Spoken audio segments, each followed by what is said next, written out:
हरे कृष्णा। आज मेरा सौभाग्य है कि शिवात्मा प्रभु और सुंदर कृष्ण प्रभु इस्कॉन पंजाबी बाग से मुझे यहाँ पर आमंत्रित किया और मैं बहुत ही प्रसन्न हूँ कि मैं आप सबके संग में यहाँ पर उपस्थित हूँ। हमारा और आपका संबंध क्या है? हम एक परिवार है। प्रभुपाद जी ने ऐसा परिवार खड़ा किया है कि विश्व में कहीं भी चले जाए, हमारे परिवार के सदस्य हमेशा हमें मिलेंगे। हैं, कभी कभार देखा है कि हमारे अपने जो जन्म से हमारा परिवार है, अ, इससे भी ज्यादा दृढ़ ये हमारा कृष्णा भावना अमृत का परिवार है। ये अपना अनुभव ही है। हाँ, सत्संग हमको इसी परिवार से प्राप्त होता है। सत्संग का अर्थ क्या है, कोई बताएगा? कोई परीक्षा नहीं है किसी को भी। अगर सत्संग का अर्थ, हम लोग तो रोज ये प्रयोग करते हैं ना इस शब्द का, है संतों का संग। चलो ये एक अर्थ हुआ, सत्य का संग ये दूसरा अर्थ हुआ, ज्ञान मिलता है, ज्ञान मिलता है। चलो ठीक है वो भी, लेकिन मूल अर्थ हुआ सत्य का अर्थ संस्कृत में जो नित्य है, नित्य वस्तु या नित्य, नित्य को सत्य कहते हैं। हाँ, जैसे श्रीमद् भागवत में पहले ही श्लोक के अंदर व्यासदेव भगवान कृष्ण को संबोधित करते हैं कैसे? सत्यम परम धीमहि, आप जो है परम सत्य हो। सत्य के और द्वितीय तृतीय अर्थ भी निकलते हैं, मतलब सत्य जैसे सच, और जैसे आपने बताया, लेकिन उसका जो मूल अर्थ है नित्य। तो ऐसे व्यक्तियों का या ऐसे चीजों का संग करना चाहिए जो हमें, जिससे हमें नित्य लाभ, नित्य लाभ। और नित्य लाभ क्या है? कि हमें पूर्ण पुरुषोत्तम भगवान की भक्ति प्राप्त हो। है, उसी में नित्य लाभ है। चलो कई प्रकार के लाभ होते हैं इस भौतिक जगत में, हम हमारा अपना अनुभव होता है। भाई जो छोटा बच्चा होता है तो उसका लाभ यह है कि वो स्कूल में अच्छे नंबर लाए। हाँ, ये लाभ वाली वस्तु है। कॉलेज में आए तो अच्छे कॉलेज में एडमिशन मिले, अच्छी डिग्री पाए, तो वहां पर भी भौतिक जगत में ये लाभ का एक एक प्रमाण है। फिर आगे जाकर के कोई करियर बना लेता है, अच्छी नौकरी बड़ी कंपनी में प्राप्त कर लेता है, या कोई व्यापार कर लेता है, बहुत बड़ा उद्योगपति बन जाता है, तो कहते हैं कि ये बहुत बड़ा लाभ हुआ। तो लाभ के भी अनेक श्रेणियां होती हैं। जैसे कि अच्छा शब्द है, तो जैसे अपनी चेतना, जैसे हमारी चेतना है उस प्रकार से कोई एक शब्द ले लीजिए, उस प्रकार से हम उस शब्द का अर्थ निकालेंगे, या हमें उसका, उसकी समझ या उसकी बोध होती है। जैसे प्रभुपाद जी कहते थे कि बहुत सारे समाज के अंदर संस्थाएं हैं जो अच्छा कार्य कर रही है। अच्छा कार्य का अर्थ ये हुआ, एक साधारण अर्थ अगर निकाले कि भाई अच्छा कार्य की आ, मानव सेवा माधव सेवा है। ये सुना है आप लोगों ने? हाँ जी, सुना है ना कि मनुष्य की सेवा करे तो भगवान की सेवा, नर सेवा नारायण सेवा। हाँ, तो ये अलग अलग प्रकार के जो नारे हैं वो अपनी समझ के हिसाब से वो फिर इस हिसाब से कार्य करते हैं। तो जैसे कि हॉस्पिटल, दवाखाना, गरीबों को खिलाना, चैरिटी इत्यादि कार्य को, उसको अच्छा कार्य, पुण्य कर्म माना जाता है ना? समाज के अंदर बहुत सारी संस्थाएं हैं जो अच्छा, ऐसे अच्छे कार्य करती है। तो उनके समझ के हिसाब से वो कार्य वो लोग कर लेते हैं। लेकिन वास्तविकता में अच्छी चीज क्या है या अच्छा कार्य क्या है, एक उदाहरण देने से थोड़ा आसान हो जाएगा। दूसरा एक उदाहरण, अभी इसको थोड़ा होल्ड पे रखते हैं, इस विचार धारणा को, एक दूसरा शब्द पकड़ लेते हैं। जैसे कि कोई बहुत धनी व्यक्ति, तो अगर हम कहें कि भाई मेरे बाजू वाला पड़ोस है ना बहुत धनी है, वो जो है वो कम से कम 5 करोड़ उसकी संपत्ति होगी, एक उदाहरण के दौर, तो वो सोचता है कि ये बहुत धनी है। लेकिन आगे और किसी हम शहर में चले जाएं और बड़े बड़े जो एरिया है, इलाके हैं, उसमें 5 करोड़ कुछ भी नहीं है, 20 करोड़ की कोठियां होती है। तो वो जो वहां रहता है बोलता है अरे हमारी तो कोठी कुछ भी नहीं है 20 करोड़ की, हमारे जो आगे रहते हैं शर्मा साहब, उनकी तो कोठी 40 करोड़ की है। हाँ, तो ये धन का एक एक प्रमाण अपने अपने मन में जो होता है उस हिसाब से कोई विचार धारणा करता है। तो अच्छाई का प्रमाण क्या है? अच्छाई का जो जो प्रभुपाद जी कहते थे, one should know good in order to do good, अर्थात सच्चा और सही अच्छा वही कर सकता है वो जो नित्य सच्चा जानता है। अर्थात कहने का मतलब यह है कि उदाहरण देने से थोड़ा आसान हो जाता है समझना कि अच्छाई क्या है। तो उसके लिए और एक उदाहरण दे देता हूं मैं। मेले के अंदर एक बच्चा खो जाता है, बहुत बड़ा मेला, जैसे यहाँ पर सबसे बड़ा ग्राउंड कौन सा, प्रगति मैदान है ना, तो कभी कभी बहुत बड़े मेले आते हैं ना, हैं, तो उसमें ऐसा हो सकता है कि कई बच्चे खो जाते हैं, माँ बाप से उंगली छूट जाती है। तो एक बच्चा रो रहा था खूब, और इतनी भीड़ में, तो इतने सारे लोग, हजारों लोग जा रहे थे वहां से, बच्चे को रो के कोई नहीं रोका, एक आदमी रोका, एक अच्छा आदमी। बोला बेटे क्या, क्यों रो रहा है? मेरे पापा मेरी मम्मी, खो गया हूं मैं। तो उसके, नहीं बेटा तू यहीं पे रुक जाना, आ जाएंगे, ऐसे करके उसको थोड़ी सांत्वना देता। तो ये व्यक्ति, जो हजारों व्यक्ति ने कोई पूछा नहीं कुछ नहीं, लेकिन एक व्यक्ति रुका वहां पर, और उसने उस बच्चे को 2 सेकंड के लिए या 2 मिनट के लिए भी तसल्ली दी, तो वो एक अच्छा कार्य किया। और फिर वो आगे चल पड़ा। बच्चा 2 सेकंड के लिए रोना उसने बंद कर दिया कि भाई कोई, चलो एक अच्छे व्यक्ति आए, शायद वो मेरे माँ बाप से मिला देगा। लेकिन फिर वो बोला बेटे यहीं खड़े रहना, आ जाएंगे। फिर वहीं पे रोना धोना वापस शुरू हो गया। इतने लोग आते जाते हैं, हजारों लोग, कोई नहीं रोक रहा है। फिर एक दूसरा अच्छा आदमी आया, तो देखा बच्चा रो रहा है। बोला क्या हुआ बेटा? बोला मैं बिछड़ गया हूँ मेरे पापा मम्मी से, आपको पता है वो कहाँ है? तो बेटा मुझे तो नहीं मालूम, लेकिन तुम रो मत। और बाजू में कैंडी का एक स्टैंड था, जो टॉफी का, आइसक्रीम का, तो उससे वहां ऐसे एक आइसक्रीम दिला दी। वो आइसक्रीम से वो बच्चा शांत हो गया थोड़ी देर के लिए। आइसक्रीम खत्म हो गई, टॉफी खत्म हो गई, और जो अच्छे व्यक्ति थे दूसरे नंबर के, वो भी फिर चले गए, और बोले यहीं पे खड़ा रहना, आ जाएंगे तेरे बाप। तो 5 मिनट के लिए बेचारा बच्चा शांत हो गया। एक तीसरा व्यक्ति, अच्छा व्यक्ति, हजारों व्यक्ति में से फिर कोई नहीं रोक रहा था, ये रोना धोना शुरू हो गया। एक तीसरा अच्छा व्यक्ति आया, और उस तीसरे अच्छे व्यक्ति ने बच्चे को खूब सांत्वना की। बच्चे क्या हुआ बेटा बता? उन तक मैं बिछड़ गया माँ बाप से। अच्छा कोई बात नहीं बेटे, हम ढूंढेंगे तेरे माँ बाप को। और उसने बच्चे से जितनी कोशिश करी, उसे इंफॉर्मेशन निकाला कि बेटे तुम्हें याद है तुम कहाँ रहते हो, और कैसे। तो उसने जितना भी मतलब खूब प्रयास किया, उसके अंदर से बहुत सारी चीजें निकाली, और बहुत मेहनत करके उंगली पकड़ के उसके माँ बाप के दरवाजे के बाहर छोड़ दिया, उसके माँ बाप के उसके हाथ में सौंप दिया। मिल गए उसके माँ बाप, घर तक पहुंचा दिया, क्योंकि मेला भी खत्म हो गया, बहुत सारे घंटे हो गए, बिछड़ गया, माँ बाप भी बड़े दुखी, बच्चा भी दुखी।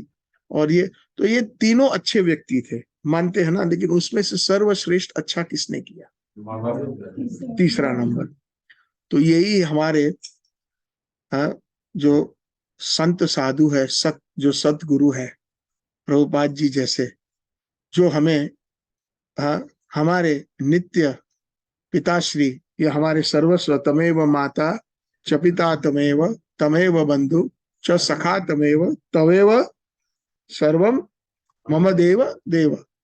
हाँ, सब कुछ आप, द्रविणम तो बीच में एक और एक लाइन है, आप हमारे सब कुछ हो, माता पिता सब कुछ। तो जो कोई ऐसा अच्छा व्यक्ति आपको, जो इस रुदंत हमारी स्थिति है, इस संसार के मेले में हम खोए हुए हैं, हमें मालूम नहीं है कि हमें कहाँ पर नित्य शांति मिलेगी। वो शांति वहीं पर मिलेगी जब हम एक नित्य हमारे परमात्मा भगवान श्री कृष्ण से हमारा मिलन हो। तो वो सबसे श्रेष्ठ व्यक्ति है जो हमें उस दिशा में हमें ले जाए, या हमें उनके हाथ में, राधा रानी कृष्ण के चरणारविंद में या कर कमल में हमें सौंप दे। यहाँ तक तो आप सब मेरे साथ हो ना। तो अच्छाई, बहुत लोग अच्छाई करते हैं, मैं हम ये नहीं कहते हैं कि नहीं करनी चाहिए, गरीब को खिलाइए, लेकिन उसको सर्वोच्च या सर्वश्रेष्ठ सच्चाई मत समझिए। कई लोग वही सोचते हैं कि ये चैरिटी करना या स्कूल कॉलेज हॉस्पिटल को बांधना, यही सर्वश्रेष्ठ और यही सर्वश्रेष्ठ अच्छाई है। क्या गरीब को आज खिलाएंगे तो कल वापस भूखा होगा? नहीं होगा। होगा। चलिए, ऐसा भी प्रबंध हो जाता है कि कोई बहुत ही धनवान व्यक्ति होता है, बड़े बड़े ट्रस्ट का निर्माण कर दिया कि भाई जितने भी गरीब आए सबको फ्री खाना खिलाना। लेकिन क्या उनके दुख का निवारण होगा? जन्म मृत्यु जरा व्याधि वो रोक सकते हैं? कोई भी चैरिटेबल ट्रस्ट? कर्म के अनुसार उसको जन्म लेना ही पड़ेगा। कई जन्म जो है फुटपाथ पर लेते हैं, और कई जो है महल में जन्म लेते हैं कर्म के अनुसार। है, तो क्या वो दानी, जो जो महापुरुष है, जो धनवान है, वो रोक सकता है? नहीं रोक सकता। कितना भी प्रयास कर लो, कर्म की चक्कड़ी जो है हमें पकड़ ही लेती है, और हमें जो है उसका भुगतना ही पड़ता है। और मृत्यु सभी को आनी है, कोई मृत्यु रोक सकता है? चाहे कितना भी बड़ा डॉक्टर हो। हाँ, लोग अबजोपति है और कह देते कि डॉक्टर पैसे की चिंता मत करना, ये ब्लैंक चेक लिख देता हूं, बस इलाज कर दीजिए। लेकिन फिर भी कभी कभी देखते हैं कि वो बुरा समाचार लेकर आते हैं, ऑपरेशन थिएटर से निकलते, हम नहीं बचा पाए आपके पति को या आपके रिश्तेदार को, क्षमा करना। तो कहने का मतलब है, और उसके बीच में दो और व्याधि है, जन्म मृत्यु जरा व्याधि दुख दोष अनुदर्शनम, भगवान भगवत गीता में कहते हैं कि हमें इसमें दुख, ये दुख है, जन्म भी दुख है। और ऐसे कैसे दुख है, इस भजन के माध्यम से हम सीखेंगे कि कैसी कैसी पीड़ाएं हमें भुगतनी पड़ती है। तो अ, जन्म मृत्यु जरा बुढ़ापा, बुढ़ापा भी एक दुख है। जो बूढ़े होते हैं उसको मालूम है कि कितनी पीड़ा है, और हम अनेक प्रकार की व्याधियां, हमें बुखार हो जाता है, फ्लू हो जाता है, आर्थराइटिस हो जाता है। अभी तो कोविड की व्याधि हम लोगों ने प्रैक्टिकली देख ही चुके हैं, है ना? कितनी पीड़ा थी, कितने लोग चल बसे। हाँ, अच्छे अच्छे लोग जो है पैसे नौछावर करने के लिए तैयार थे, फिर भी नहीं बच पाए, है ना? कोविड में ये प्रैक्टिकल एक्सपीरियंस है, कोई कोई किताबी कहानी नहीं है। हम लोगों ने सब इस सदी में, इस साल में, पिछले 12 महीने में इसको हमने प्रैक्टिकली हमने अनुभव किया है उसका। तो भगवान की वाणी कभी गलत नहीं हो सकती। भगवत गीता में स्वयं भगवान ने कहा है, हालांकि ये संसार यानी ये भौतिक जगत वो ठाकुर जी का ही है, हाँ? राधिका रमन जी का ही है, फिर भी वो कहते हैं कि इसमें त्रुटियां हैं। जैसे कि एक, मान लीजिए कि आपके एक बहुत अच्छा मित्र है, उसकी फर्नीचर की दुकान है, तो बहुत नाना प्रकार के फर्नीचर बेचता है। उसके पास 1000 रुपए की भी मेज मिल जाएगी, और लाख रुपए की भी मेज होती है, टेबल। तो उसमें भी अगर किसी का कोई बजट होता है, अपना फ्रेंड चाहता है तो भाई मेरा तो बजट 20,000 रुपए का है और मुझे ये मेज पसंद है, तो उसका मित्र क्या कहता है, जिसका शॉप है, फर्नीचर शॉप, ऐसा करो कि ये जो 20,000 आप खर्चा कर रहे हो ना, मैं इसका मैन्युफैक्चरर हूँ, मुझे पता है इससे बेहतर ये है, इसकी क्वालिटी 20,000 में ही मिल जाएगी, हाँ तो आप ये ले लो। तो भगवान की जो चिन्मयी जगत भी है, और जड़ जगत भी है। तो भगवान जानते हैं कि इस जड़ जगत की क्वालिटी क्या है, इसीलिए स्वयं हमें भगवान उपदेश दे रहे हैं अर्जुन को, अर्जुन के माध्यम से भगवत गीता में। बोलिए, जन्म, मृत्यु, जरा, व्याधि, दुख, दोष, अनुदर्शनम। अर्थात ये चार जो है, जन्म, मृत्यु, जरा, व्याधि, ये दुख के आलयम है, दुख के सागर है। उसमें हमें सुख कभी नहीं मिलेगा। हाँ, क्षण भंगुर अगर कोई हमें सुख मिल जाता है तो हम सोच ले कि हमने बहुत कुछ पा लिया, मतलब हमने असली सुख का आस्वादन नहीं किया है। हाँ, तो भगवान स्वयं कहते हैं कि जन्म, मृत्यु, जरा, व्याधि, दुख, दोष, अनुदर्शनम। अनुदर्शन मतलब हमें बहुत बारीकी से देखना चाहिए। जैसे मान लीजिए, एक और साधारण उदाहरण दे देता हूं कि आप ये कुर्सी देख रहे हो, कभी ऐसा हो जाता है कि कुर्सी का जो ये लेग है, जो पाया है, वो ढीला हो सकता है या टूटा हुआ है। तो अगर आप उसका अनुदर्शन नहीं करेंगे, आप बैठने जाओगे तो क्या होगा, अकस्मात हो जाएगा, गिर जाओगे। लेकिन जिस वक्त आपने देख लेंगे यार ये तो ढीली है ये कुर्सी, इसका जो लेग है, इसका जो पैर है, वो हिल रहा है या टूटा हुआ है, तो बुद्धिमान व्यक्ति क्या करेगा, अगर उसका उपाय है, उसको फिक्स कर सकता है तो फिक्स कर देगा, या तो फिर उसको फेंक देगा और दूसरी कुर्सी ला देगा। वरना बारंबार या तो खुद बैठोगे गिरोगे, या और कोई आएगा तो वो भी गिर जाएगा। तो भगवान स्वयं कहते हैं कि दुख, दोष, अनुदर्शनम, तो उसी को बुद्धिमत्ता कहते हैं। तो आज जो है हमारा सब्जेक्ट है भक्ति का महात्म्य। प्रभु जी ने मुझे कहा था कि उसके ऊपर कुछ, तो भक्ति के माध्यम से हमें सबसे अच्छी और श्रेष्ठ वस्तु क्या है, कार्य क्या है, हमें उससे पता लगता है, उससे हमें जानकारी मिलती है। और जब हमें कोई चीज की जानकारी मिलती है, हम उसका वितरण कर सकते हैं। चैतन्य महाप्रभु ने कहा है कि भारत भूमि ते मनुष्य जन्म होइलो जा, जीवन सार्थक कोरी करो परोपकार, आमार आज्ञा गुरु होइया, जारे देखो तारे कहो कृष्णा उपदेश। यानी जिन लोगों ने भारत भूमि में मनुष्य जन्म लिया है वो बहुत ही भाग्यशाली है।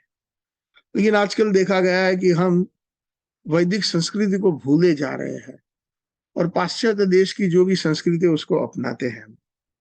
हम उसी को सर्वश्रेष्ठ मानते हैं। भगवान क्या, मंदिर क्या, दर्शन क्या, ये तो एक बोलो कि कर्म कांड जैसी विधि बन गई है। बिना समझे सोचे हम माथा टेकने जाते हैं। ठीक है, हिंदू हिंदू घर के अंदर जन्म लिया तो हमें कुछ करना है, लेकिन सच पूछिए तो कितने लोग, एक हमारी एक ही ऐसी संस्था है, अंतरराष्ट्रीय कृष्ण भावना अमृत संघ, संस्थापक आचार्य परम पूजनीय भक्ति वेदांत स्वामी श्री प्रभुपाद, जिसने हमें हमें बोध ज्ञान दिया है कि सर्वश्रेष्ठ वस्तु क्या है, वो कृष्ण भक्ति है। बाकी अगर आप देखिए, आप एक एक रास्ते में आ रहे थे, कितने मंदिर के दर्शन हुए। हाँ, और जहां भी जाए, हमारे, मैं टोरंटो एरिया से हूँ, वहां पर कम से कम 550 मंदिर है, छोटे मोटे सब मिला के, हिंदुओं के इतने सारे मंदिर है, लेकिन सारे के सारे व्यापार कर रहे हैं।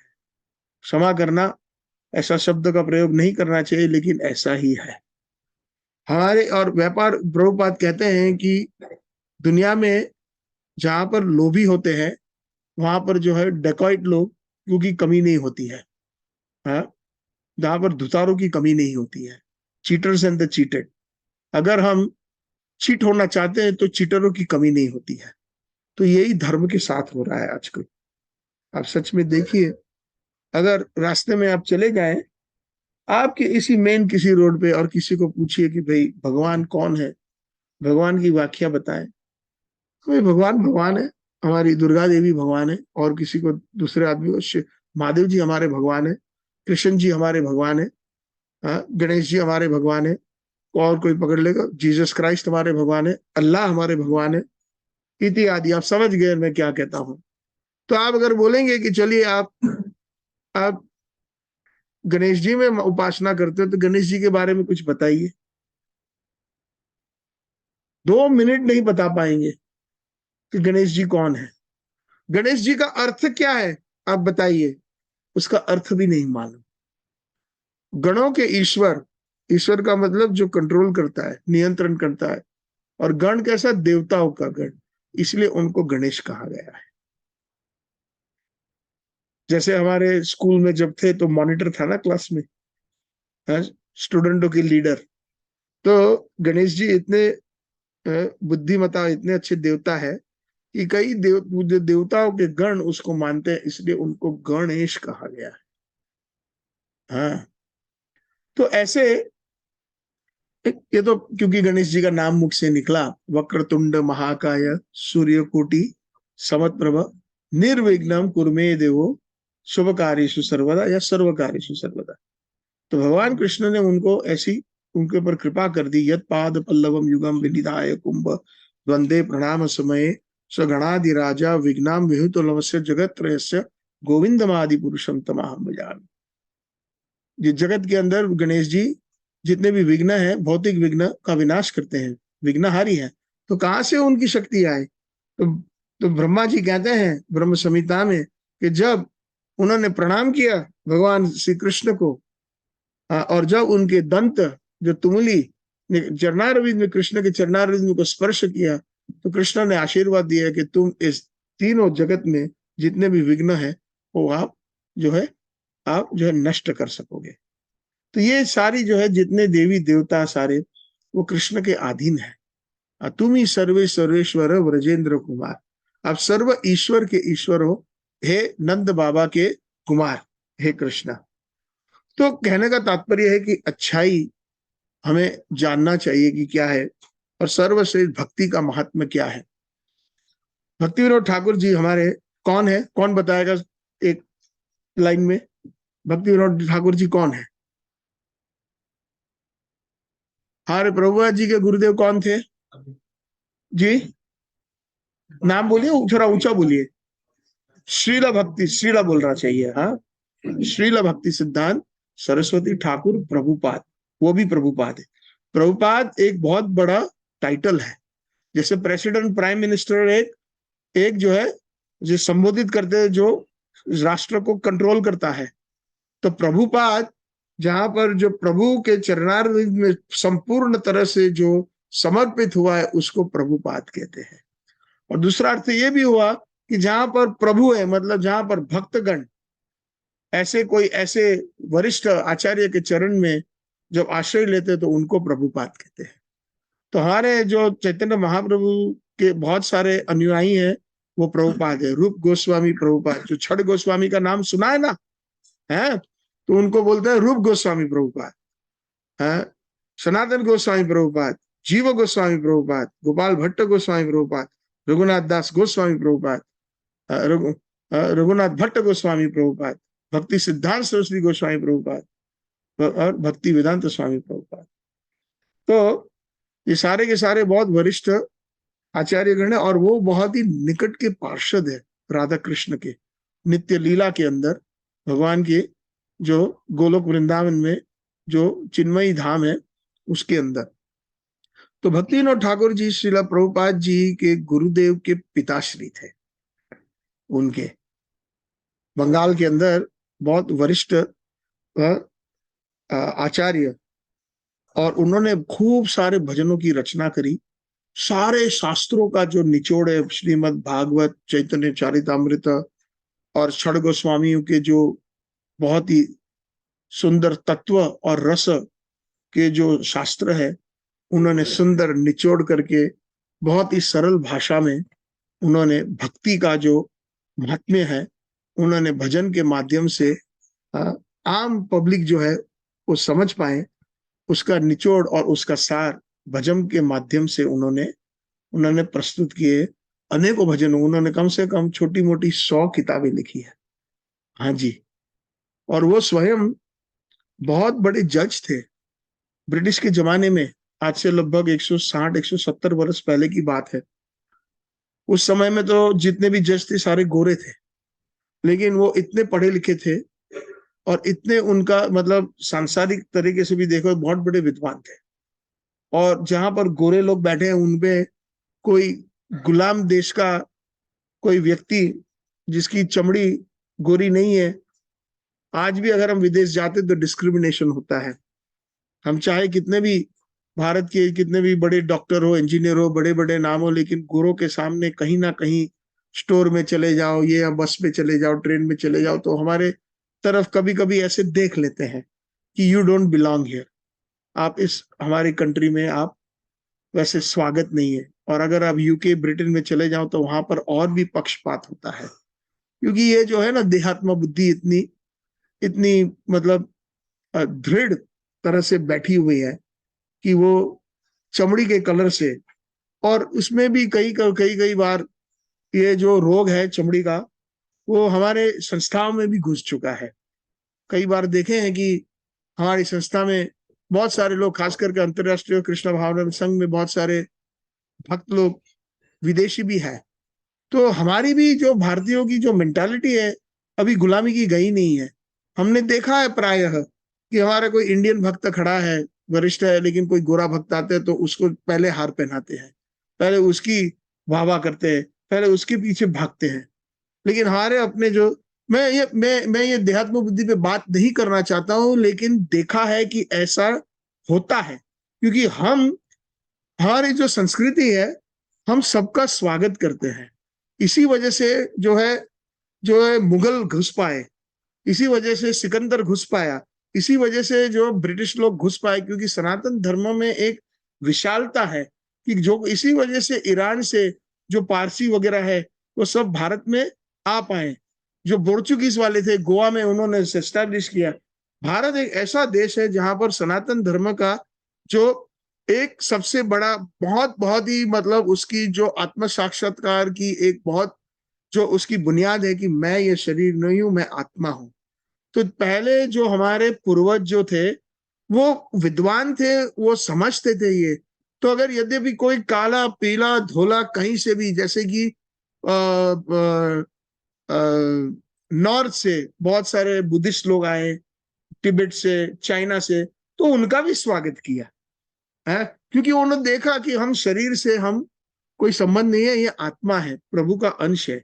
भगवान कहते हैं ममई अंश और जीव लोक जीव भूत सनातन, सारे के सारे मेरे अंश है।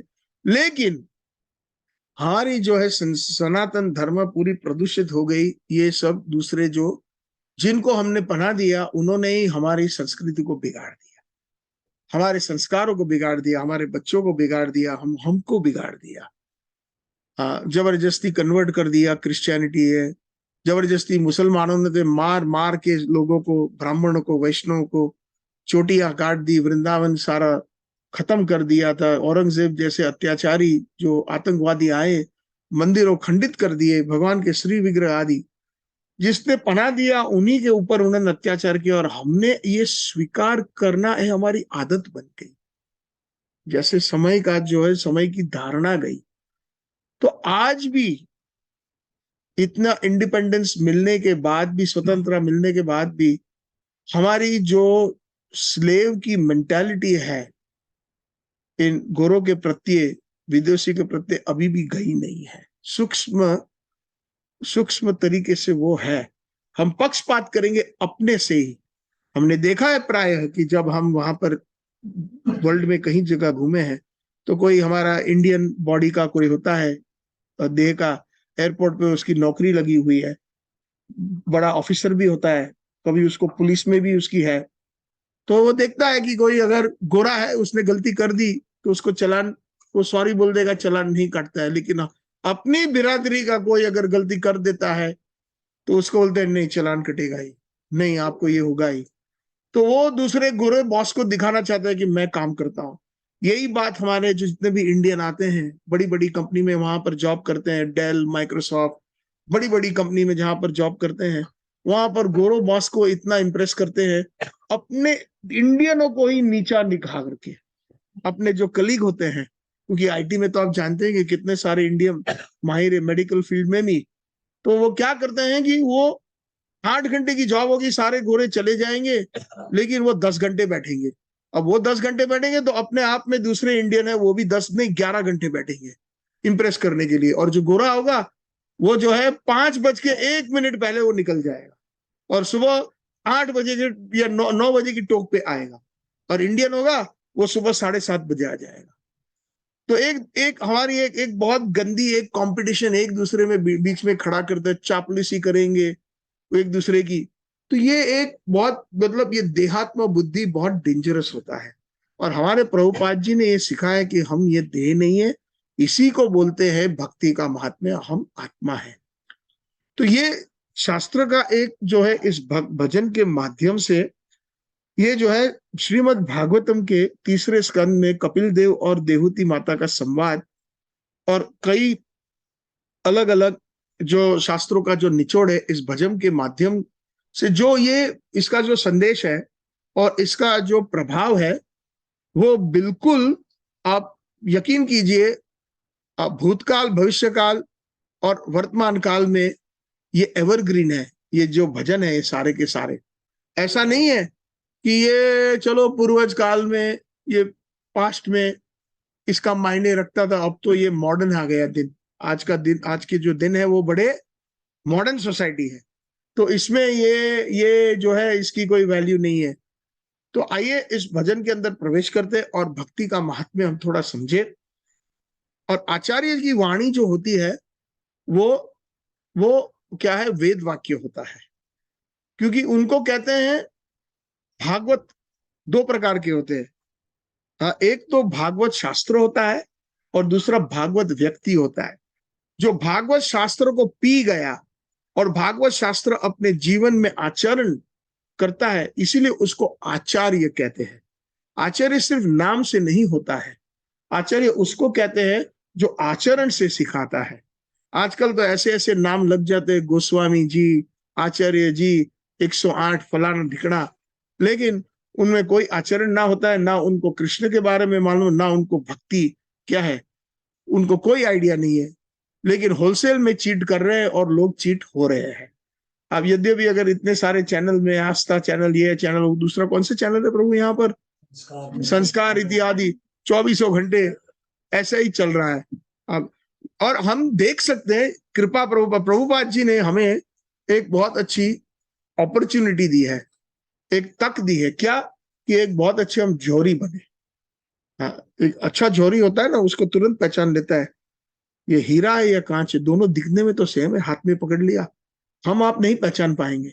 लेकिन वो जैसे देख लेता है ग्लास के नीचे, बोलता है भैया ये तो आपको 40 रुपए का भी नहीं है, और वो दूसरे को देखेगा दिखने में तो सेम लग रहा है, तो बोलेगा ये 40 लाख का है। हाँ, तो जौहरी, हमें जौहरी बनना है कि जब कोई भी व्यक्ति, जब कोई स्पिरिचुअल लाइफ आध्यात्मिक जीवन में भी कोई अगर कुछ बताता है तो हर एक चीज को परखना चाहिए। और परखेंगे कैसे, जब हम खुद आध्यात्मिक जीवन का अध्याय करेंगे। और आपके जो लीडर है उनको आपको बहुत ही धन्यवाद देना चाहिए, कोटि कोटि जितने भी लीडर हैं कि वो आपको लीड कर रहे हैं और आपको मार्गदर्शन कर रहे हैं। ये कोई छोटी बात नहीं है, हमें हृदय से उनका धन्यवाद करना चाहिए। और उनसे जैसे कोई अगर हमें कोई छोटी मोटी भी चीज दे देता है, कोई हमें बर्थडे के दिन मान लीजिए लैपटॉप दे दिया या कोई नया आईफोन दे दिया, तो हम अंदर से thank you thank you 10 bar thank you बोलेंगे। सारा साल जितने बार फोन उठाएंगे बोलेंगे इन्होंने मुझे ये गिफ्ट दे दी। तो जब भौतिक चीज पे हम इतने थैंक यू बोलते हैं तो आध्यात्मिक चीज के लिए हमें कितना थैंक यू होना चाहिए, हमें कितना धन्यवाद हृदय से करना चाहिए, वो हमको सीखना है। मैं ये नहीं कह रहा हूं कि आप नहीं कर रहे हैं, लेकिन मैं एक जनरल बात बताता हूं। और हमें अच्छे जौहरी बनना है। और अच्छे जौहरी कब बन सकते, जब ट्रेनिंग ले। जो जो हीरा मंडी में काम करता है वो बहुत साल ट्रेनिंग लेता है, ऐसा नहीं है। और कभी कभी पीढ़ियों से यानी परंपरा में ट्रेनिंग लेता है। बाप भी जोरी था, दादा भी जोरी था, तो उनको क्या है घर बैठे जो है चीज परख लेते हैं कि असली सोना, असली चांदी, असली हीरा, असली जो है क्या है कि नहीं। प्रैक्टिकल बताता हूँ। हाँ, बाप बेटे को सिखाता है, वो उसका बाप उसको सिखाता है। तो हमारा जो है हमारी परंपरा में हमको जोरी कैसे बनाते हैं वो हमें सीखना है। और श्रीमद् भागवत जी के तीसरे स्कंद में कपिल देव जो भगवान जी के अवतार है, वो जो है अपनी माता को जो है वो उनको शिक्षा देते हैं, आध्यात्मिक शिक्षा। आप लोगों ने कपिल देव का नाम सुना है ना कि नहीं सुना है? हाँ, भागवत जी में और देवहूति माता। तो उसमें कहते हैं भक्ति विनोद ठाकुर जी कि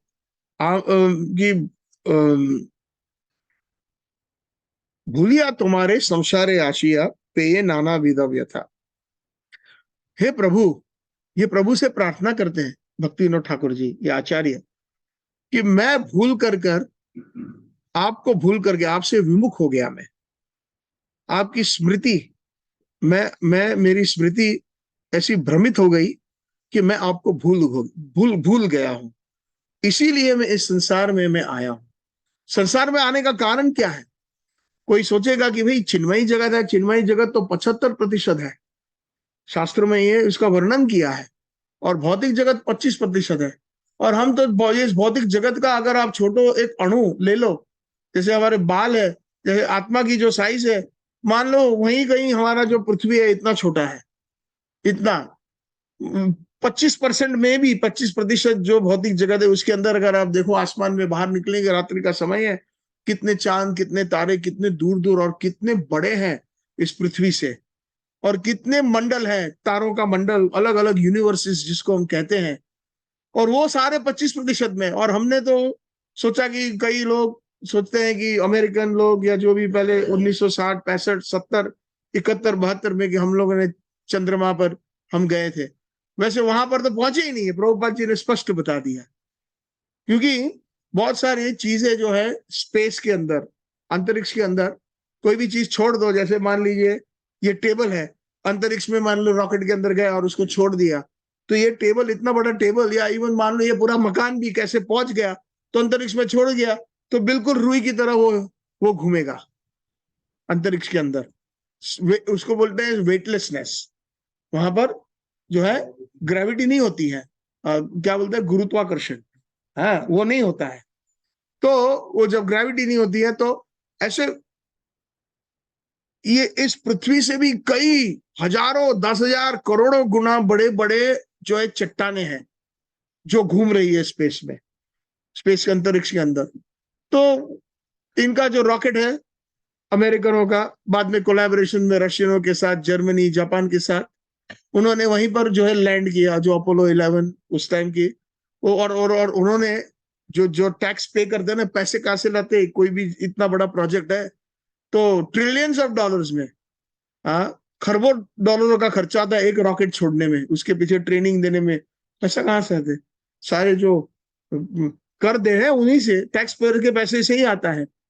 तो उनको पता है कि उनकी गलती हुई है, चंद्रमा पे नहीं गए, लेकिन फिर भी उन्होंने गलत फोटो वोटो खींच के सब जो है, क्योंकि अगर बता दे कि हम तो पहुंचे ही नहीं, तो लोग में तो हाहाकार मच जाएगा कि आपने इतने अबजों डॉलर का खर्चा कर दिया।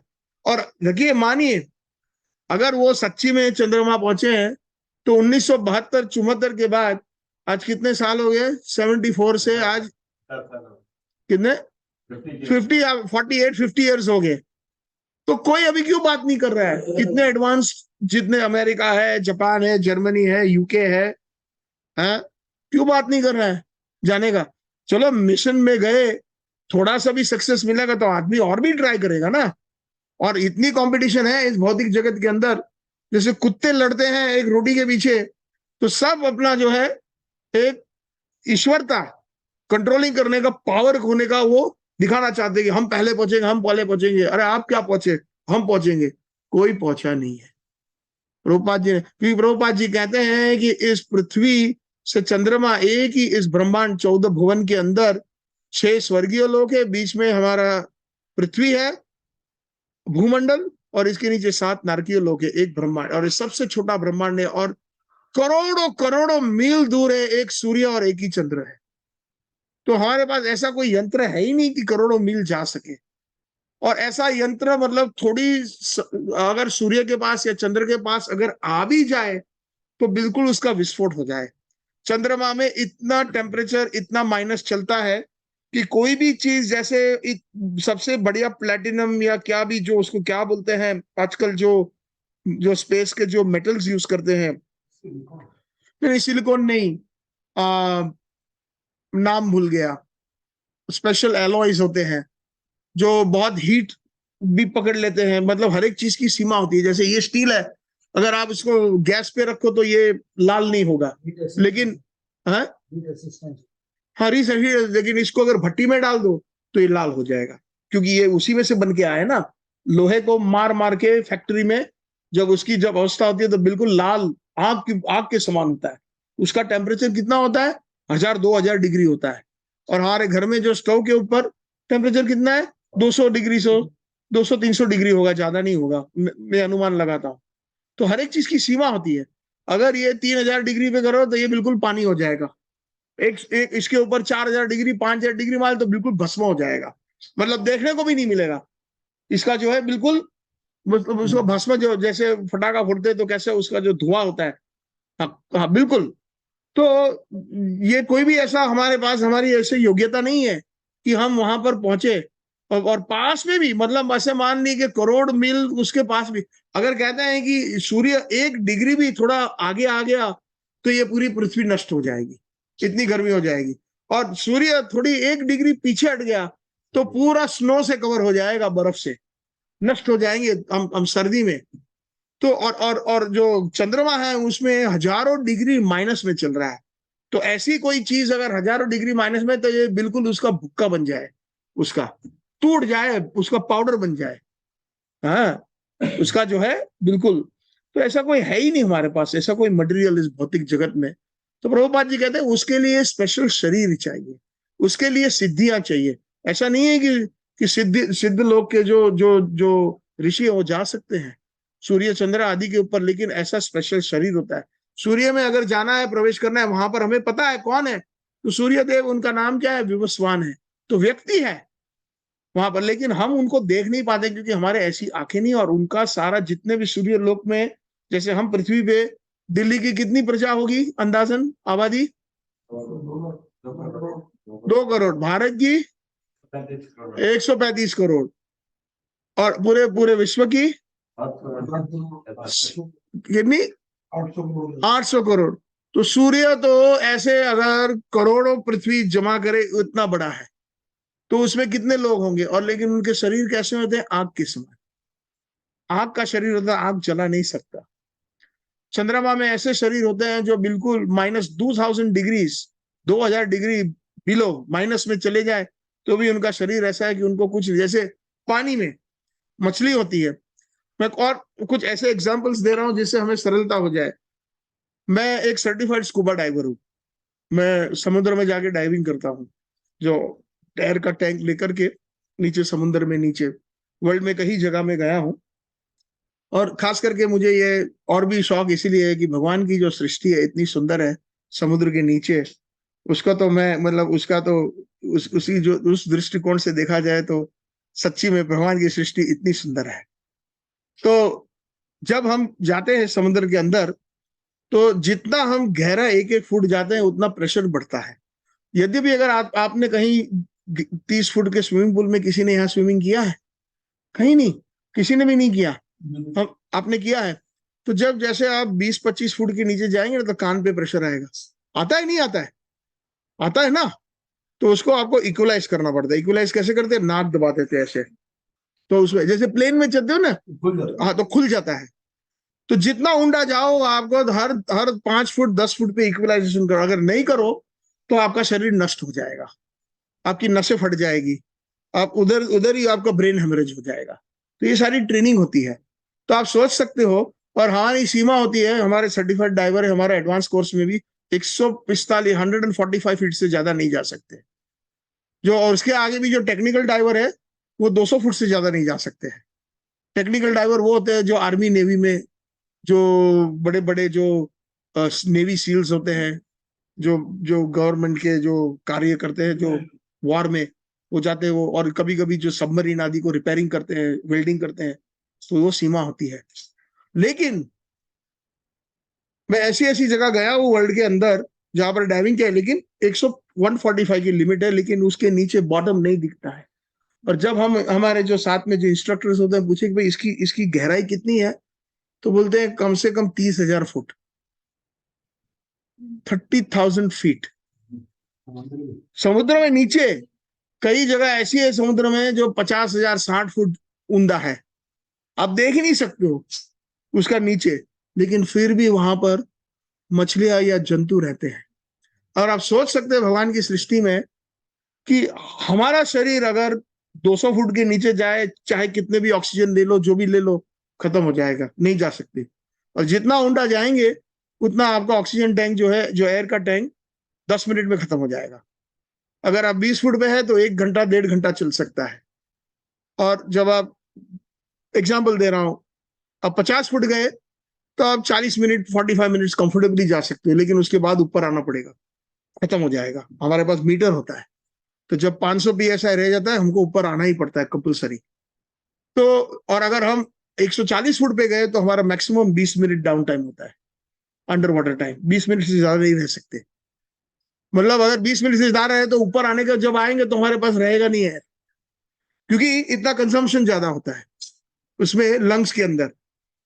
जितना हम ऊंधा जाए, क्योंकि इतना प्रेशर आता है, इतना पानी का प्रेशर। मान लीजिए अगर आप के टांकी में पानी भर दिया, अगर आपकी टांकी मान लीजिए ये रूम के बरसमान अगर आपकी छत के ऊपर है, तो कितना वेट होगा। अगर आप दूध की पतीली 5 लीटर भी दो तो वेट होता है ना, खाली पतीली से। तो लिक्विड का भी बहुत, और जितना नीचे जाओ उतना प्रेशर पड़ता है, बहुत प्रेशर पड़ता है। तो कहने का मतलब ये है, मैं कहां से कहां चला गया, लेकिन फिर भी भगवान की सृष्टि इतनी सुंदर है। तो हर एक चीज में भगवान ने ऐसे ऐसे शरीर दिए हैं। तो यहाँ पर ठाकुर भक्ति विनोद जी कहते हैं कि मैं इसलिए यहाँ पर संसार में क्यों आते हैं हम। तो संसार में आने का कारण यह है कि जब हम भगवान की विस्मृति होती है हमारी, तो और हम ईश्वर बनना चाहते हैं। हम जो है ईश्वर का संस्कृत में अगर अनुवाद करें, इंग्लिश में या हमारे जो हिंदी में, नियंत्रण करने वाले को ईश्वर कहते हैं, कंट्रोलर। इंग्लिश में हम कंट्रोलर कहते हैं। तो हम सब वैसे ईश्वर है, मिनी ईश्वर है। और भगवान कृष्ण परमेश्वर है, परम ईश्वर। तो हमारे में ये वृत्ति है कंट्रोल करने की, क्योंकि भगवान में भी ये गुण है। हम क्योंकि भगवान के अंश है। जैसे कि ये पूरे ऊन की शॉल है, तो अगर इसमें से एक छोटा सा अंश में निकालू, इसमें थोड़ा सा धागा, आप शायद देखो नहीं देखो, लेकिन मेरे हाथ में छोटा सा धागा है। ये किस क्वालिटी का है? ऊन है। ये सूत तो नहीं हो सकता ना। तो क्योंकि हम भगवान के अंश है, तो भगवान के जितने भी गुण है वो हमारे में भी है, लेकिन बहुत अणु मात्रा में, बहुत अणु मात्रा में। तो भगवान स्वतंत्र है, हमारे में अनुस्वतंत्रता है। तो जब हम हमारी अनुस्वतंत्रता का प्रयोग अच्छी तरह करें और भक्ति में हम उसको उपलब्ध करें, तो वो उसकी अनुस्वतंत्रता का सही उपयोग हुआ। और जब हम विमुख हो जाए उनसे, भगवान से भूल जाए, हम बोले हम भगवान बनेंगे, जब ऐसी वृत्ति आ जाती है भोग करने की, तो भगवान ने कहा चलो कोई बात नहीं, 25% मेरी इस सृष्टि का मैंने बनाया है, वहां पर आप खूब भोग करो और खूब वहां पर ईश्वर बनो। और जब आप थक जाओ, तब मुझे मैं जो है, मेरी तरफ आप थोड़ा सा भी देखेंगे, और जब आप रोएंगे तो मैं किसी संत को आपके जीवन में भेज दूंगा, जिससे आपका मार्गदर्शन होगा। और आप जो अभी विमुख हो, आप सन्मुख कैसे होगे हम मेरी तरफ। तो भक्ति विनोद ठाकुर जी कह रहे हैं, भूलिया तुम्हारे संसारे आशिया, पे नाना विध व्यथा। आपको भूल करके मैंने सोचा कि मैं बहुत सुखी रहूंगा, मैं तो कंट्रोलर हो जाऊंगा। जीव सोचता है कि बहुत सारी चीज है जिसका मैं नियंत्रण बनूंगा, फैक्ट्री का मालिक, मैं उद्योगपति, मैं बहुत बड़ा मैनेजर, मेरे नीचे 100 कर्मचारी काम कर रहे हैं, फलाना ढिकना, ये सब उपाधियां। तो भूल के प्रभु को मैं इस संसार में आया, और उसका जो परिणाम क्या हुआ, पेये नाना विध व्यथा। और कुछ नहीं, लेकिन नाना प्रकार की जो है व्याधियों, नाना प्रकार के दुख झेले। अब कोई कह सकता है कि कोई यहाँ पर दुखी नहीं है? अगर कहे तो महामूढ़ है। हम सब में दुख है। 3 प्रकार के दुख हमारे पे लादे जाते हैं, जो भी भौतिक, आध्यात्मिक, अधिभौतिक और अधिदैविक क्लेश। आध्यात्मिक क्लेश किसको कहते हैं? जो क्लेश हमारा जो है शरीर हमें दे, जैसे हमें बुखार आ जाए, डिप्रेशन आ जाए, शरीर दुखने लगे, तो हमारा शरीर हमें कष्ट देता है, उसको आध्यात्मिक क्लेश देते हैं। आदि भौतिक क्लेश कौन सी श्रेणी है? उसका उदाहरण, दूसरे के माध्यम से हमें दुख हो। जैसे हम अच्छे बैठे हैं घर में, रात में हम सो गए और मच्छर आ गया, कान पे सोने ही नहीं देता है, काट दिया 50 जगह में, सुबह उठे तो पूरा शरीर जो है, हाँ, पूरा जो है, फिर ओडोमॉस लगाओ, ये लगाओ, वो लगाओ। या कोई हमें कोई अच्छे अपशब्द कह दे, कोई हमारे से हिंसा करे, तो उसको आदि भौतिक क्लेश कहते हैं। तो इस संसार में है ना कोई ऐसा कह सकता है कि ये आध्यात्मिक आदि भौतिक क्लेश नहीं उन्होंने अनुभव है और नहीं अनुभवेंगे। तीसरा क्लेश जो आदि दैविक क्लेश होता है, जिसमें जो देवी देवताओं के माध्यम से जो हमें जो क्लेश मिलते हैं, जैसे कि इंग्लिश में कहते हैं नेचुरल कैटास्ट्रोफीज, हाँ, जैसे भूकंप आना, हाँ, बाढ़ आना, हाँ, अकाल मतलब क्या बोलते हैं उसको, जो जमीन सूख जाना, ड्रॉट, हाँ, लेकिन हिंदी में सूखा। तो ये सब जो है ना आदि दैविक क्लेश है। और अगर आप देखिए ये कोरोना जो आया है वो भी आदि दैविक क्लेश है, क्योंकि जो जब जब दुनिया के अंदर इतने पाप बढ़ जाता है, कर्मों की जो गठरी जो है इतनी पाप की, तो होलसेल में जैसे थोक में कोई चीज खरीदता है ना, तो होलसेल में अगर कर्म का जो जो अगर उसका उसका पनिशमेंट, उसका दंड देना है, तो फिर जहां पर बहुत मांस का भक्षण होता है, वो जहां पर संतों का आदर नहीं होता है, जहां धर्म में जो है त्रुटियां आ जाती हैं, तो बारंबार ऐसे सुनामी, ऐसे जो है आदि बहुत आदि देवी क्लेश आ जाते हैं। तो ये जो है भूलिया तुम्हारे संसारे आशिया पे ये नाना विधा व्यथा, मैंने नई का नाना प्रकार की जो है मैंने दुख झेले। और कैसे कैसे झेले, तो सबसे पहले भक्ति विनोद ठाकुर जी तीसरे स्कंद से बताते 31वें अध्याय, अगर किसी को भागवत जी में जाना है तो ये दूसरा श्लोक आता है, वो 31वें अध्याय में व्यासदेव वर्णन करते हैं, तो कपिल देव जी के श्री मुख के सुन करके कि माँ के गर्भ में जब बालक होता है उसकी क्या अवस्था होती है, पूरा वर्णन। आजकल का मॉडर्न साइंस या मेडिकल स्कूल में जो मेडिकल कॉलेज के जो अंदर जो जो मेडिकल बुक्स होते हैं उसमें तो है, लेकिन व्यासदेव ने तो 5000 साल पहले ही इसका वर्णन किया था भागवत में, कि कैसे कर्मणा दैव नेत्रणा देहु जंतु उपपते स्त्रिया प्रविष्ट उदरम रेतु पुरुष कणाश्रय, कि कैसे जरा बताया कि कर्मणा दैव नेत्रणा, जो जीव जो है ऐसे एक माँ बाप या जनक जननी का आश्रय लेता है अपने कर्म के अनुसार, और कृष्ण के नियंत्रण, जो कर्म का जो जो जो नियम है वो कौन बनाता है, कृष्ण ही बनाता है। तो उसके रूल्स के हिसाब से एक पर्टिकुलर जीव एक पर्टिकुलर योनि में एक माँ बाप के घर में आश्रय लेता है। ये कोई एक अकस्मात नहीं है, एक साइंस है। हाँ, तो कर्मणा दैव नेत्रण, कर्म के अनुसार, दैव नेत्रण मतलब कृष्ण के नेत्रों, कृष्ण के सानिध्य में उसका जन्म होता है। स्त्री के उदर के अंदर प्रविष्ट करता है वो जीव, पुरुष के कर्ण से, जब संभोग करते हैं स्त्री और पुरुष उसके कर्ण से, तो वो जो है जीव पहले पुरुष के कर्ण में आश्रय लेता है। और कैसे आश्रय लेते हैं भगवत गीता में याद है किसी को? उस श्लोक किसी को याद है? वर्षा में,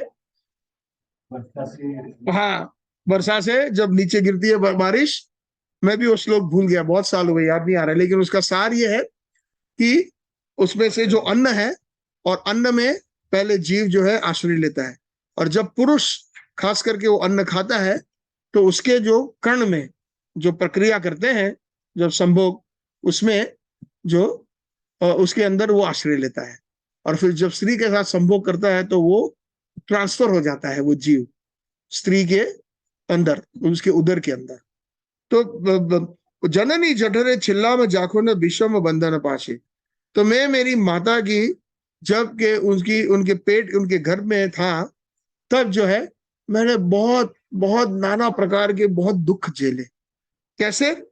तो भागवत में इतना वर्णन किया है, आप यकीन नहीं करोगे, कि जब अंदर छोटी सी जगह में जब बालक उल्टी अवस्था में मान लीजिए लटक ही रहा है, बांधा हुआ है, उसको क्या बोलते हैं, जठर को अम्बिलिकल कॉर्ड ना, हिंदी में क्या बोलते हैं उसको, नाभि, जो नाभि तो हमें अब नाड़, हाँ नाड़, हाँ नाड़ है, तो नाड़ से उसको बांधा हुआ है, वो खाना पीना सब उसी में से जा रहा है उसको, और उल्टा, और उस जो अवस्था है व्यासदेव जो उसका वर्णन करते हैं कि वहां पर मल मूत्र और नाना प्रकार के जो पस आदि, ऐसी अवस्था है। अब आप सोच सकते हो कि अगर मान लो किसी को टॉर्चर करना है और हमारे में से किसी को, सॉरी एक उदाहरण दे रहा हूं, तो इससे हमें उसकी वेदना का थोड़ा सा हमें हमें जो है उसका हम कल्पना कर सकते हैं कि किसी को पकड़ लिया। और मैं बंबई में बड़ा हुआ हूं, वहां पर हमारे घर के नीचे एक फैक्ट्री थी आचार की। तो हमने देखा है बचपन में अक्सर, आम गांव से आते थे अलग अलग जगह से, और वहां पर नीचे आचार बनता था। और आचार किसमें बनता था पता है? बहुत बड़े बैरल थे। हम बच्चे थे, हमारे दो बच्चे खड़े हो जाए उतना बड़ा बैरल था। बैरल समझते ना? ड्रम, लकड़े के ड्रम थे, और उसमें अचार बनता था अलग अलग प्रकार के। तो कभी कभी जो रोड के ऊपर उसने बाहर रख दिया, खाली ड्रम था, तो हम एक दूसरे के कंधे पे चढ़ करके अंदर कूद देते थे और खेलते थे, लुपा छुपिया जो भी खेलते थे। लेकिन अगर मान लीजिए कि वो ड्रम को किसी ने अगर सील कर दिया ऊपर से, और उसके अंदर मल मूत्र और बड़े आदमी भी पूरा अंदर आ जाए, और 9 महीने के लिए उसको बंद करे अंदर, पाइप से बोले यही से खाओ इसी से पियो, तो कितना बड़ा टॉर्चर हो गया। सोचने वाली बात है, इतनी गंदी अवस्था में पड़े रहना। और इसने छोटे, मतलब वैसे ड्रम तो छोटा ही है, एक आदमी अगर चला जाए तो ना इतना हिलडुल नहीं सकता है, और उसको सील कर दिया और उसके पाइप डाल दिया उसके मुंह में, इसी से पानी पियो, इसी से ढीली खिचड़ी खाओ, और इसी से जो है 9 महीने आप जो है कैद में पड़े रहो। तो कहते हैं कि जननी जठरे छिल्ला में जाखोन विश्व बंधन पाशे, इतना बंधन, भीषण बंधन था, कंस्ट्रिक्शन। एक बार प्रभु दिखा दिया मोरे बंचीले ही दीन दाशे।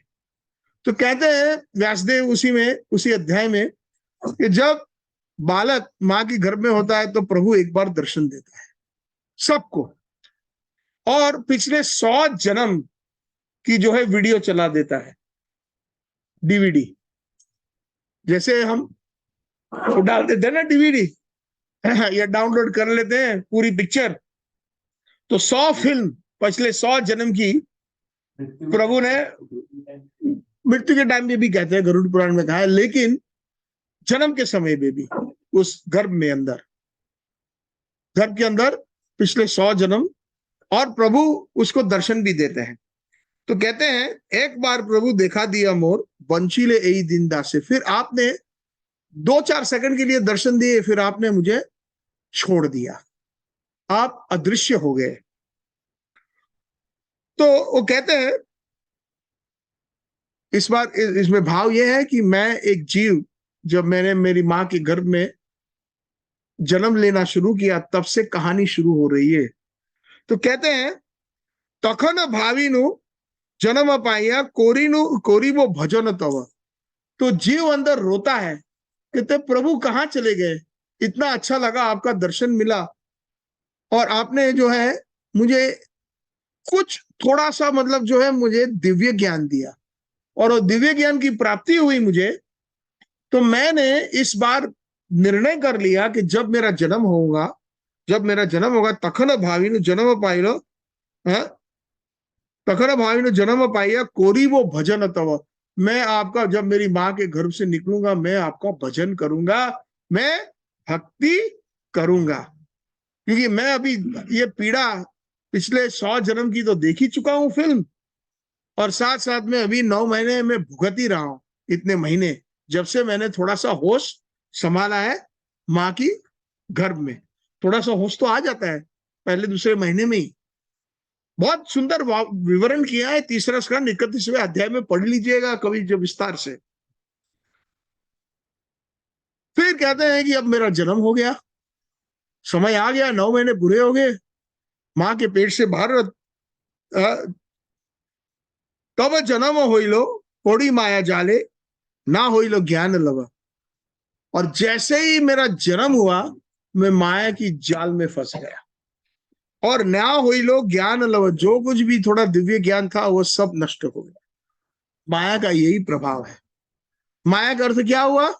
जो नहीं है उसको माया बोलते हैं। माँ मतलब नहीं है, या मतलब ये, तो जो नहीं है उसको मानते हैं, उसको वो माया का प्रभाव है। जैसे कि एक अच्छा उदाहरण दे दे, कोई व्यक्ति नशाखोरी है या बहुत शराब पिया है, तो वो सोचता है अरे आप क्या समझते हो, मैं तो राजा हूं, मैं मोदी का बाप हूं, ठीक है, चुपचाप बैठ जाओ वहां पर। बोला भैया चलो घर ले चलता हूँ। बोला अरे मेरे पास मर्सिडीज खड़ी है, ये मेरी चाबी है। अरे भैया इस अवस्था में कैसे चलाओगे? अरे आप क्या समझते हो, प्लेन लेके आओ, प्लेन उड़ा दूंगा। हाँ, मैंने क्या पी रखी है, मैंने कोई सूझ बूझ नहीं है मेरे में। तो ये जो है, जैसे एक नशाखोरी व्यक्ति है वैसी हमारी हालत है।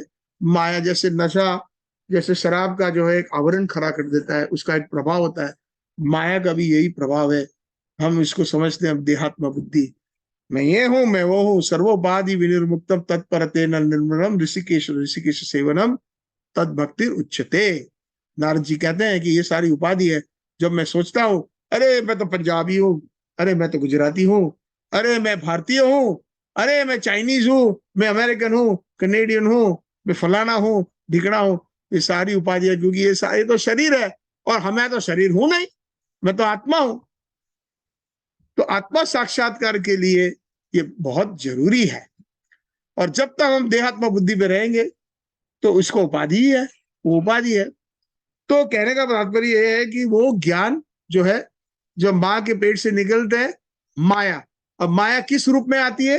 भक्ति विनोद ठाकुर जी देखो क्या कहते हैं आगे, है आदर रे छेले स्व जनेर कोले हासिया काटिनु काल, जनक जननी स्नेहते भूलिया संसार लागिलो भालो। हाँ जी ठीक है,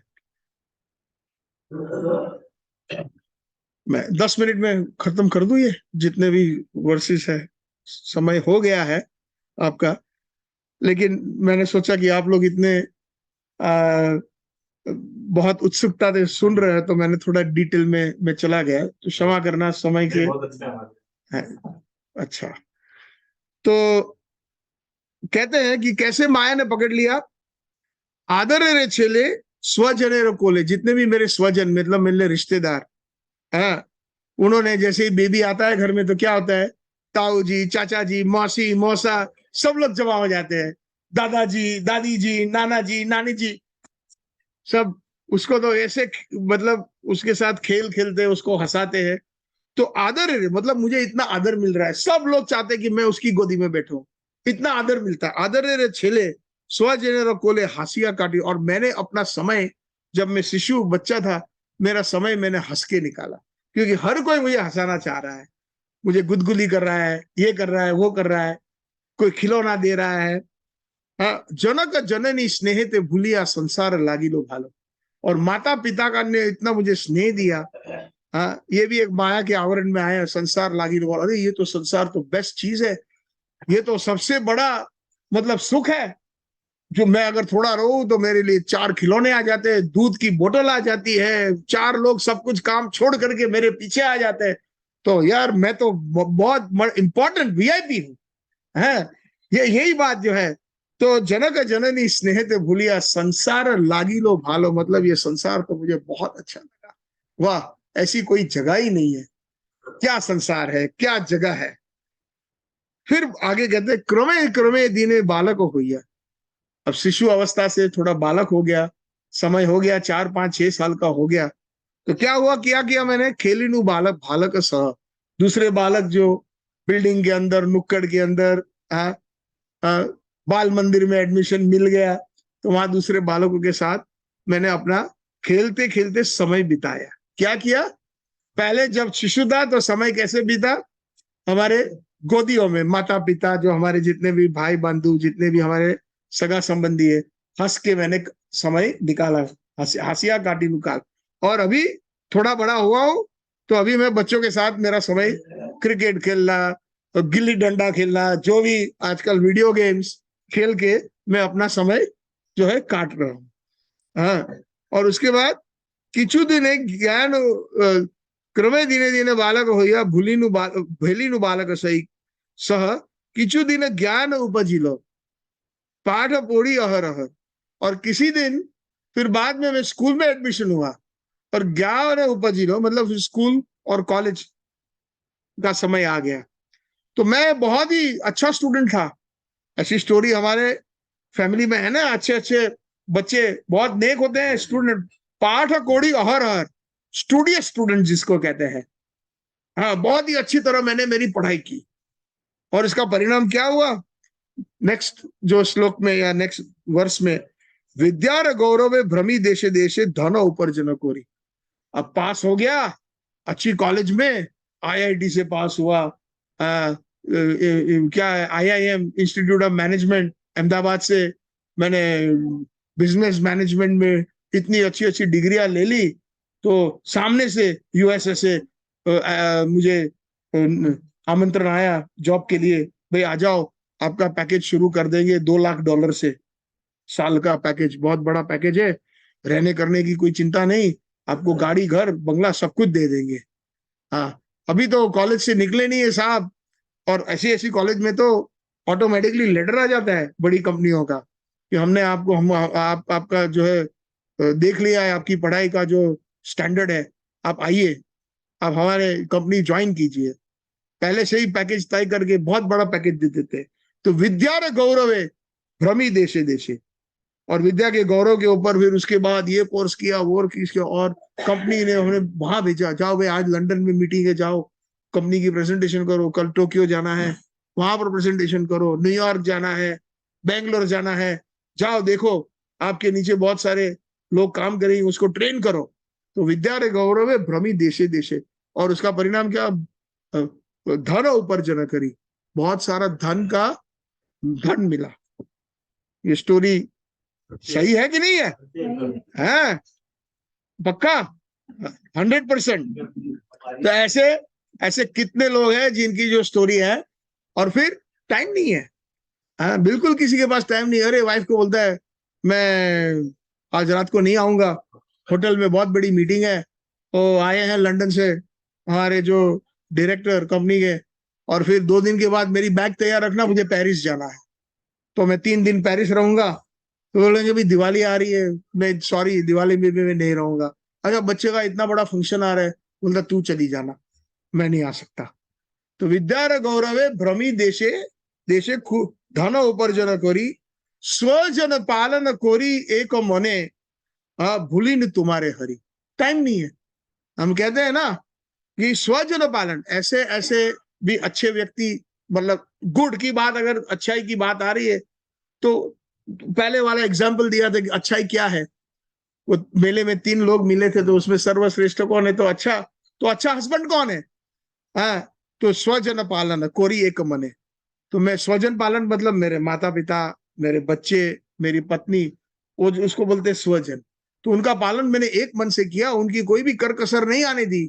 मेरी वाइफ ने अगर 1 साड़ी मांगी तो मैं 5 दिला देता था, उसने 1 गहना मांगा तो उसको 10 दिला दिए, मेरे बच्चे ने 1 खिलौना मांगा तो उसको 20 खिलौने दे दिए, मेरे बच्चे के लिए बेस्ट स्कूल में मैंने एडमिशन दिला दिया। बच्चे ने 10 साल के बच्चे ने या मांगा कि भाई डैडी नया आईफोन दिला दो, दिला दिया उसको। तो उसको बोलते स्वजन पालन कोरी एक मन है। और कई ऐसे भी लोग हैं कि आप खुद जो है इतना अपना पर खर्चा नहीं करेंगे, लेकिन अपने परिवार के लिए, भाई ने कहा कि भैया थोड़ा तकलीफ हो रही है, पैसे दे दो, अरे ले लो, कितने चाहिए तुमको, ले लो, लो लो 5 करोड़ चाहिए, ले लो। ऐसी कहानियां सुनी है हकीकत में। तो खुद अपने लिए इतना कोई कुछ खर्चा नहीं करते, लेकिन उनका समय अपने स्वजनों के पालन के अंदर एक मन से उनका। और ऐसे भी व्यक्ति बहुत कम है जो पुण्यशाली व्यक्ति आज के जमाने में, लेकिन मानो मन में गया, मिल भी गया, इतना अच्छा व्यक्ति जो खुद फटे हुए जूते पहनेगा या फटी हुई शर्ट पहनेगा, लेकिन परिवार के लोगों का सुख के लिए सब कुछ न्यौछावर कर देगा। तो वो अच्छा व्यक्ति है, लेकिन भूली नहीं तुम्हारे, अरे मेरे पास समय कहाँ है। इस्कॉन वाले कहते हैं कि भैया आइए सत्संग में, यहाँ पर आपके शालीमार बाग में भी आप कितने लोगों को निमंत्रित करते होंगे टोटल, लेकिन किसी के पास समय कहाँ है। आज तो क्लब में जाना है, इसका बर्थडे है, आज फलाना है, आज ढिकना है, आज ऑफिस में बहुत काम है, संडे को भी मैं काम कर रहा हूँ। तो हमारे पास हरि के लिए समय नहीं है। तो हरि को हमारे पास, हमारे लिए क्यों समय होगा? भगवत गीता में वो कौन सा श्लोक है? ये यथा माम प्रपद्यन्ते ताम स तथैव भजामि हम। जैसे कोई मेरे साथ व्यवहार करेगा, हरि कहता है जो जिस तरह से मेरे से भजेगा उस तरह मैं उसके साथ व्यवहार करूंगा। सीधी सी बात है। है कि नहीं? हमारे संसार में हमारे जो आज भाई, अगर आपका कोई ऐसा मित्र है जो आपको रोज फोन करता है, कैसे हो भाई, हाँ, तो आप भी उसको रोज फोन करोगे। एक ऐसा मित्र है जो महीने में एक बार करेगा, तो आप भी उसके पास ऐसा ही आपका व्यवहार होगा भी, चलो महीने में एक बार करेगा। कोई दिवाली पे बोलेगा आपको फोन करेगा, तो किसी रिश्तेदार को, आप भी, आपका भी व्यवहार मोटा मोटी ऐसा ही होगा। तो भगवान, हम चाहते हैं कि भगवान को बहुत बड़ा लंबा लिस्ट दे दे, ओम जय जगदीश हरे, घर धन आवे, सुख संपत्ति आवे, ये आवे वो आवे, घोड़ा गाड़ी बंगला आवे, लेकिन हम उनके लिए क्या कर रहे हैं? भूली न तुम्हारे हरि। भक्ति का महात्म्य हम समझते नहीं है, समझ नहीं है हमारे पास, है नहीं है कहानी। मैंने पहले ही कहा था कि पिछले काल में, वर्तमान काल में और भविष्य काल में ये स्टोरी चेंज नहीं होगी। होगी नहीं होगी, संसार में ऐसे ही लोग हैं, अक्सर देखा गया है, ज्यादातर प्रतिशत। विद्यार गौरव भ्रमी देशे देशे, धन उपर्जन कोरी, स्वजन पालन कोरी एक मने। हाँ, भूली नहीं तुम्हारे हरि के लिए टाइम नहीं है, मंदिर के लिए टाइम नहीं। अच्छा ठीक है, चलो आप ऐसा करना, 10,000 रुपए का चेक ले लेना जन्माष्टमी के, लेकिन प्रभु जी मैं नहीं आ पाऊंगा। हाँ, पैसे ले लो, भूली नहीं तुम्हारे हरि, या 10 लाख ले लो या 10 करोड़ ले लो, लेकिन मैं नहीं आ पाऊंगा। तो ये जो है ना वृत्ति हमारे में ऑटोमेटिकली आ जाती, क्योंकि हम प्रधानता यही देखते हैं कि हम कैसे हमारे फैमिली का देखभाल करें। लेकिन असली फैमिली की देखभाल है कि जब हम असली भक्ति दे, सर्व सुख दे उनको। सर्व सुख और सर्वश्रेष्ठ सुख क्या है? जब हम भक्ति देंगे तो दोबारा जन्म मृत्यु जरा व्याधि के चक्कर में संसार में पड़ेंगे नहीं। तो फिर कहां पर वो, उनको अब किस, यही तो सबसे बड़ी संपत्ति है भक्त की, जो देना है उनको। जो वापस ही नहीं आएंगे तो पीड़ा कहाँ है? फिर कहाँ स्कूल जाना, कहाँ कॉलेज जाना, कहाँ पढ़ाई करना, कहाँ ऑफिस में भागना, सुबह 8 बजे मेट्रो पे जाना, फिर 4 स्टेशन चेंज करना, या 4 घंटे गाड़ी में बैठना। भैया परसों में कहाँ गया था, 2 घंटे लग गए पंजाबी बाग से प्रीतमपुरा, प्रीतमपुरा गया था ना, 4 किलोमीटर में 1 घंटा लग गया, जो लास्ट 4 किलोमीटर था। मैं तो हैरान हो गया, बोला कैसे लोग रोज ट्रैवल करते हैं। बोलते प्रभु दिल्ली की लाइफ ऐसे ही है। हाँ, कई लोग तो 2 घंटा वन वे ट्रैवल करते हैं, मतलब आना जाना 4 घंटा, और फिर ऊपर से नौकरी भी करो। तो ये कहाँ है फिर टाइम? फिर आप बोलो मंदिर आओ तो कहाँ से आएंगे? हाँ? लेकिन प्रायोरिटी नहीं है। इसलिए अगर देखो, भगवान ने हमें रोटी कपड़ा मकान दिया है, इतना तो सुख दिया है, हम कम से कम बाहर रोड पे नहीं सोते, रजाई के नीचे कुत्तों के साथ नहीं सो रहे। तो ये क्यों दिया है? भगवान भगवत गीता में कहते हैं कि मैं उनको किसी ब्राह्मण वैष्णव घर में या श्रीमंत घर में जन्म देता हूं, ताकि वो भक्ति कर सके, ताकि उनको रोटी कपड़ा मकान की चिंता। लेकिन जिसके पास रोटी कपड़ा मकान बंगला गाड़ी है, वो चाहता है, लोभ है और चाहता है।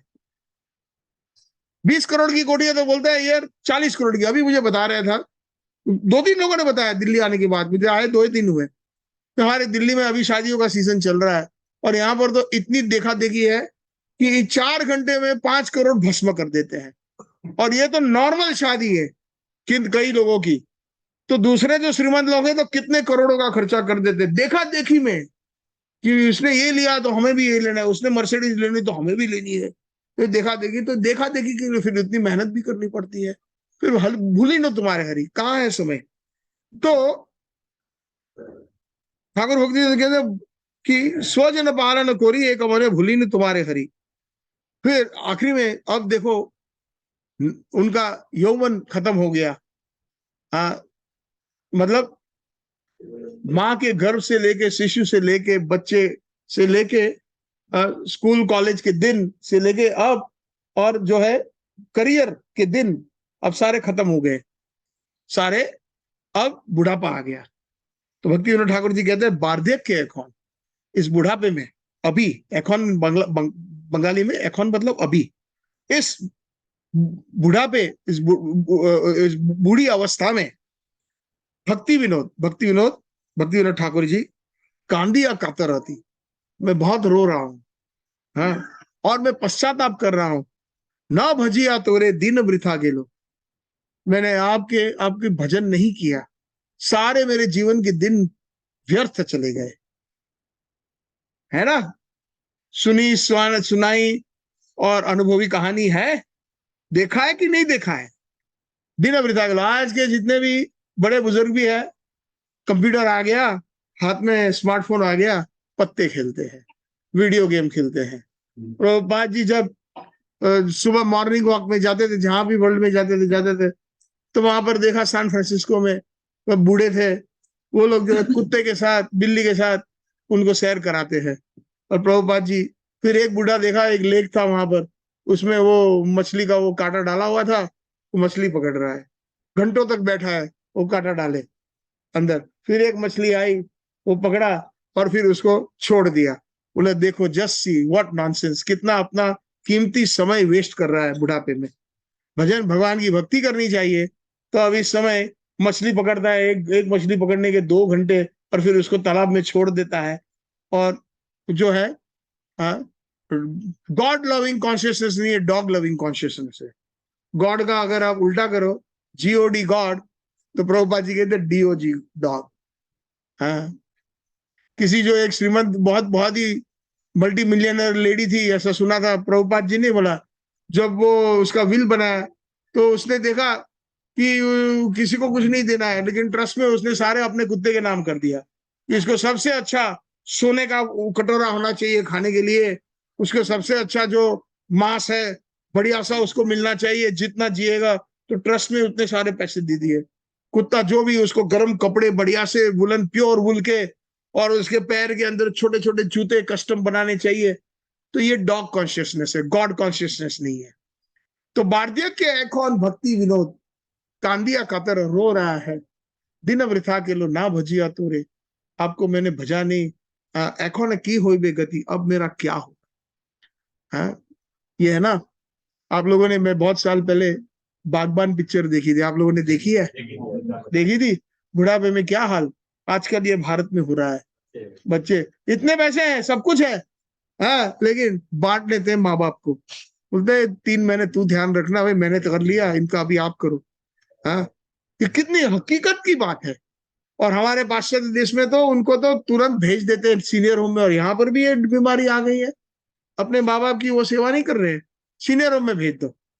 हाँ, किसके पास समय है? अरे हरि के लिए तो समय नहीं है, माँ बाप के लिए भी समय नहीं है। भाई अभी तो मेरा करियर में है, मैं अभी समय नहीं दे पाऊंगा। माँ, आपकी तबीयत खराब है, उनको चलो वाइफ और दोनों मिलके निर्णय ले लेते, उसको भाई के साथ सब परिवार वाले उसको सीनियर होम में डाल दो।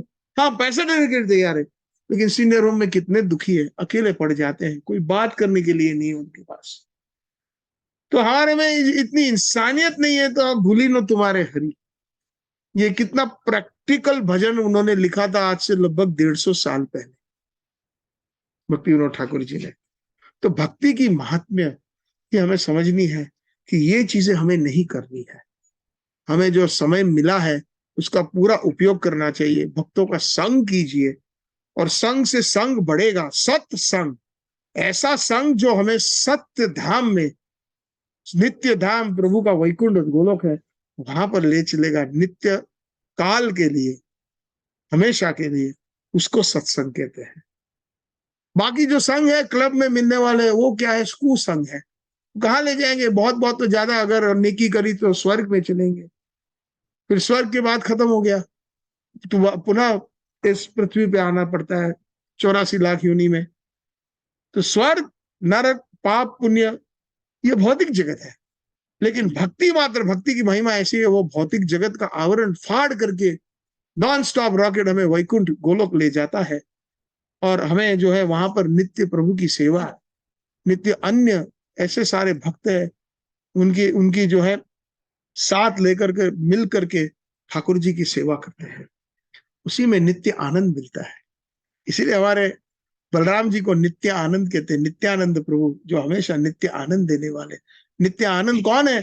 ठाकुर, वो आदि गुरु है, बलराम जी है, सारे गुरुओं के गुरु है, गुरु तत्व है, वो आश्रय है। तो ऐसे गुरु तत्व का आश्रय लेना है, सीनियर वैष्णव का, प्रभुपाद जी का। प्रभुपाद जी का आश्रय कैसे ले सकते हैं? आज ये महीना जो है वो बुक डिस्ट्रीब्यूशन का है, उनकी बुक्स खड़े खुद, और फिर उनका वितरण करें, प्रेम से वितरण करें, किसी का स्नेही मित्र बन करके। ला दिए मत, सेल्समैन मत बनिए। हमें ये कभी कभी ये त्रुटि आ जाती है कि नहीं नहीं नहीं, कैसे भी करके हमको कोटा खत्म करना है, जैसे सेल्समैन का कोटा होता है। नहीं, सबके हृदय में परमात्मा बैठे हैं। और जो वैष्णव होता है, उसका वैष्णवता की सबसे श्रेष्ठ खूबी यह है, वो खुद के लिए कुछ नहीं चाहता है, दूसरों की जो है अ, दूसरों की अच्छाई चाहता है, नित्य अच्छाई। वो चाहता है कि आपका भला हो, असली भला। वो तीसरे व्यक्ति वाला जो हाथ पकड़ा के घर पहुंचा देता है, वो अच्छाई वो चाहता है। तो जब इस एटीट्यूड से अगर हम किसी को अप्रोच करते हैं, हम अपने आप को प्रस्तुत करते हैं, तो परमात्मा उसके हृदय में भी है, हमारे हृदय में भी है, वो कनेक्शन हो जाता है। जब आप बुक वितरण करो तो उनको बोलिए कि देखिए ये आपके काम की चीज है। सच बताता हूं, आपको कुछ छोड़ना नहीं है, आप जहां पर हो आप। लेकिन यद्यपि अगर आप पढ़ेंगे और उसमें से आपको कोई अगर संदेह हो, तो हमारे ये लीडर है, उनका फोन नंबर है, या मेरे पास ये मेरा नंबर ले लीजिए, आइए हमारे मंदिर में, आपका स्वागत है। एक मित्र की तरह सुहृद होकर कर आप उनके पास आओगे तो आपकी बात सुनेगा, वरना कितने लोग रास्ते में से ऐसे ही चले जाएंगे जैसे हम भिखारी है। हाँ, हम भिखारी है, हम भीख मांग रहे नित्यानंद प्रभु की तरह कि एक बार प्रभु का नाम ले लो, मैं आपका गुलाम बन जाऊंगा। ये नित्यानंद प्रभु का भाव था। हाँ, तो ये भाव है। लेकिन ये ऐसी भिक्षा करे जिससे सामने वाले का ऐसा उद्धार हो जाए, जैसे तीसरे व्यक्ति ने जो उद्धार किया, उस बच्चे का माँ बाप के हाथ में बच्चा को सौंप दिया। तो इसी बात पर यहाँ पर मैं मेरी वाणी को विराम करूं दे दूंगा। प्रभुपाद जी के बुक्स खुद पढ़े, और जब आप पढ़ेंगे, कोई पूछेगा तो हम कुछ ठीक से मोटा मोटी जवाब दे पाएंगे, और जवाब दे पाएंगे तो कॉन्फिडेंस आएगा। कॉन्फिडेंस आएगा तो सामने वाले को भी एक उत्सुकता, उसकी जिज्ञासा है और बढ़ेगी, और वो ज्वाइन करेगा हमें। हाँ, तो ये बहुत जरूरी है, हम उनके मित्र बने, स्नेही बने। हाँ, ये भावना से करेंगे। रिजेक्शंस तो बहुत आएंगे, लेकिन फिर भी है तो वो भगवान का अंश। इस दृष्टि से अगर हम उसको, मात्र हम और कुछ नहीं लिया, मतलब हरे कृष्णा ये आपके लिए है, हरे कृष्णा उसने सुना, हरि का नाम, वहीं पे भक्ति के जो बीज है उसके हृदय में रोपण हो गया। इस जन्म में नहीं तो अगले जन्म में 100% वो भक्ति पकड़ेगा। तो ये हमारे प्रभुपाद जी की इतनी सुंदर स्कीम है। लोगों को स्कीम पसंद है ना, ये स्कीम है, कितनी छूट है। अरे भैया, यहाँ पर तो छूटी छूट है, जो आपको मुफ्त में, आपको सिर्फ आपका समय देना है, और आपको इतना बड़ा पुरस्कार मिलेगा जिसकी कोई तुलना नहीं है। तो थैंक यू वेरी मच, बहुत बहुत धन्यवाद आप सबका। ऐसा संग आप कीजिए और चालू रखना, और दूसरों को एनकरेज कीजिए। और ये मेरा सौभाग्य है कि आपके संग में आज शालीमार बाग में मैं जो है आज थोड़ी सी मैं कथा आपके समक्ष मैंने प्रस्तुत करी, और एक प्रैक्टिकल भजन ठाकुर भक्ति विनोद जी का, जिसको हम सबको स्मरण करना चाहिए। वैष्णव सॉन्ग बुक में ये भजन है। हाँ, और आपको अगर चाहिए तो ये सेव कर लेना। हाँ, इस्कॉन डिजायर ट्री है, या कृष्णा कॉन्शियस सॉन्ग्स, के सॉन्ग्स। हाँ, आजकल तो सब कुछ मिल जाता है। हाँ, साड़ियाँ कहाँ मिलती है, कंप्यूटर कहाँ मिलता है, इसके तो भजन भी इसके ऊपर मिले। इसका सही उपयोग इसे कीजिए, जैसे आज किया था। गौर प्रेमानंदे, हरि हरि बोल। श्रील प्रभुपाद की।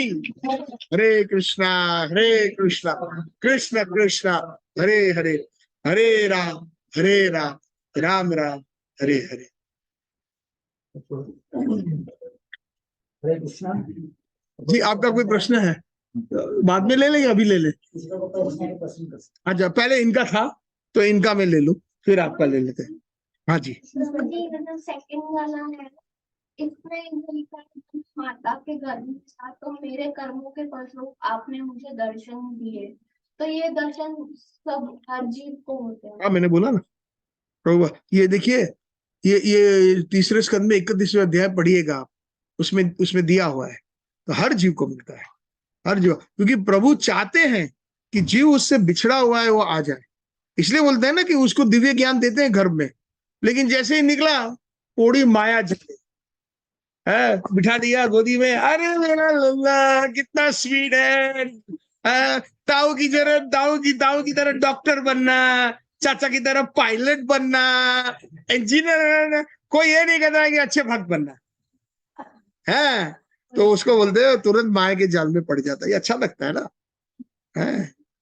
तो श्रीमद् श्रीमद् तीसरा स्कंद 31वां अध्याय, कपिल देव और देववती माता का संवाद, बहुत सुंदर है, पढ़िएगा। और मात्र 31वां अध्याय नहीं, वो पूरा जो है उनकी जो शिक्षा है अपनी माता को जो दे रहे हैं, बहुत सुंदर है। भक्ति का महात्म्य बहुत अच्छी तरह सांख्य योग और इत्यादि समझाते हैं। जो भक्ति में उसका जो है वो अल्टीमेट है भक्ति। हाँ जी प्रभु जी। और कोई है आपका प्रश्न? आपका और कोई प्रश्न है? गर्भ में आया तो जब परमात्मा एंटर कर रहा था। नहीं, परमात्मा रूपी तो है, लेकिन जैसे हम ये रूम में बैठे हैं और जैसे प्रभु आ जाए सामने, खड़े हो जाए और फिर 2 सेकंड के बाद लुप्त हो जाते हैं, समझे? तो प्रभु तो हमारे पर हमारे हमारे हृदय में भी है और ऐसे भी आ सकते हैं। वो तो प्रभु है ना, परमात्मा तो उनका मात्र अंश है, परमात्मा उनका अंश है, लेकिन चतुर्भुजी जो परमात्मा जो नारायण स्वरूप है, वो उसका दर्शन होता है सब जीव को। ठीक है, हरे कृष्णा। हाँ प्रभु जी। एक जैसे लास्ट में आपने कहा कि बुक डिस्ट्रीब्यूशन किस तरह से हमको करनी चाहिए, हाँ जी। तो कई बार क्या होता है कोई भी जैसे टेम्पल से सब लीडर्स को एक टारगेट मिलता है, जी तो टारगेट पे अपनी अपनी टीम को सब लोग डिस्ट्रीब्यूट करते हैं कि जी। कितना भगवत गीता करें।